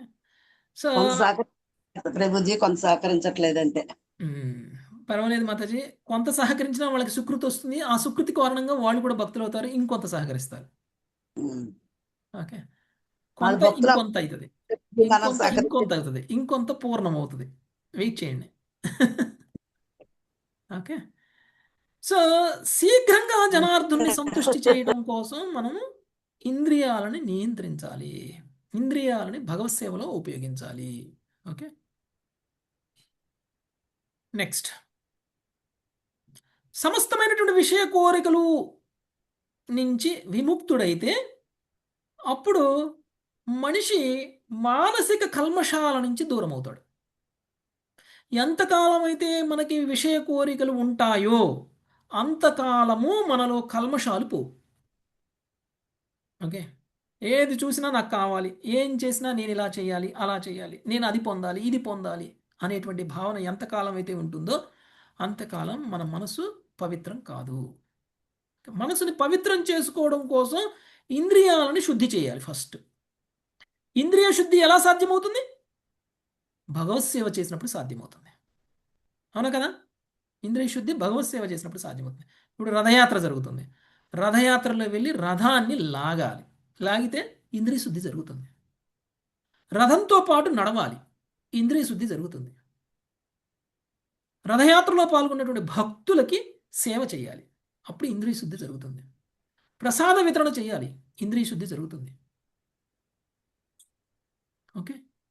సో ఈ విధంగా మనము ఇంద్రియ శుద్ధి అనేటువంటిది చేయకుండా, అంటే ఇంద్రియాలని భగవత్ సేవలో ఉపయోగించకుండా మానసిక పవిత్రత అనేటువంటిది రాదు, మనసు పవిత్రం కాదు. ఎప్పుడైతే ఇంద్రియాలతో సేవ చేయడం మొదలు పెడతామో అప్పుడు మనసుతో సేవ చేయడం మొదలవుతుంది. మనసులో భగవంతుడు తిష్ట వేసుకొని కూర్చుంటారు. అప్పుడు నిరంతరం భగవంతుడినే ధ్యానిస్తాం, నిరంతరం భగవంతుడి కోసమే పనిచేస్తాం, నిరంతరం భగవంతుడికి సంబంధించినటువంటి విషయాల పట్లనే మనకి కోరికలు కలుగుతాయి. మన కోరికలన్నీ అప్పుడు ఉంటాయి, ఇప్పుడు ఉంటాయి, కానీ కోరికలు భగవత్ సంబంధంలోకి మారిపోతాయి. అప్పుడు భగవంతుడు మన యొక్క ఆధీనుడు అవుతారు. భగవంతుడితో నియంత్రింపబడేటువంటి మనము భగవంతుడిని నియంత్రించే స్థాయికి వెళ్ళాలి. అవునా కదా? ఎప్పుడు అది కలుగుతుంది? భగవంతుడినే మనం నియంత్రించగలగడం అంటే ఎప్పుడు సాధ్యమవుతుంది? ఇంద్రియాలతోటి మనసుతోటి భగవత్ సేవ చేసినప్పుడు సాధ్యమవుతుంది. మనం ఎలాగో మనసుతో చేయలేం కాబట్టి కనీసం ఇంద్రియాలతో అయినా చేయాలి. అవునా కదా? మనసుతో కూడా చేస్తాను నేను అని చెప్పేవాళ్ళు ఎవరున్నారు? గొప్ప భక్తులు ఇక్కడ. నిరంతరం మనసులో శ్రీకృష్ణ భగవానునే ధ్యానించేటువంటి వ్యక్తులు మనసుతోటి కూడా భగవంతుడి సేవ చేస్తున్నటువంటి వాళ్ళు. కానీ ఆ స్థాయిలో మనం లేవు. ఎంతో కొంత అయితే చేస్తున్నాం మనసుతో కూడా, కానీ ఆ స్థాయిలో లేవు. కాబట్టి ఇంద్రియాలతో చేసే సేవను వదిలేయకూడదు. ఎప్పుడైతే మనం పూర్తిగా ఇంద్రియ సేవ లేకపోయినా మనసుతో సేవ చేయగలిగే స్థాయికి వెళ్తామో అప్పుడు కృష్ణుడు మన ముందుకు వచ్చి నిలబడతాడు. కృష్ణుడు మనం కూర్చో అంటే కూర్చుంటాడు, నించో అంటే నించుంటాడు, ఏం డ్యాన్స్ అంటే డ్యాన్స్ చేస్తాడు. ఓకే. ఏం చెప్తే అది చేస్తాడు. అది విశుద్ధ భక్తుడికి ఉన్నటువంటి శక్తి, సామర్థ్యం. స్వయంగా భగవంతుడే తను తాను లొంగిపోతాడు భక్తుడికి. భక్తుడి తప్ప మరి ఎవ్వరూ కూడా భగవంతుడిని నియంత్రించలేరు. అది మనము ప్రచేతసులకి నారదుడు తెలియచేస్తున్నటువంటి సందేశాల్లో భాగం. ఇంకా ఒక 10-12 శ్లోకాలు ఉన్నాయి. దాంట్లో కూడా నారదుడు ప్రచేతసులకి ఇంకా ఇన్స్ట్రక్షన్స్ ఇస్తున్నారు. ఈ అధ్యాయం 4వ స్కందానికి చివరి అధ్యాయం. ఇక 5వ స్కందం మొదలవుతుంది. నెక్స్ట్ క్లాస్లో మీరు నారదుడు ఇంకా ప్రచేతసులకు చెప్తున్నటువంటి ఉపదేశంలో మిగిలినటువంటి రిమైనింగ్ పార్ట్ మీరు నెక్స్ట్ క్లాస్లో చూస్తారు. అప్పటి వరకు సెలవు తీసుకుందాం. Thank you very much. Hare Krishna. Hare Krishna ప్రభు. కృపా సింధుభ్యైవ చ కృపా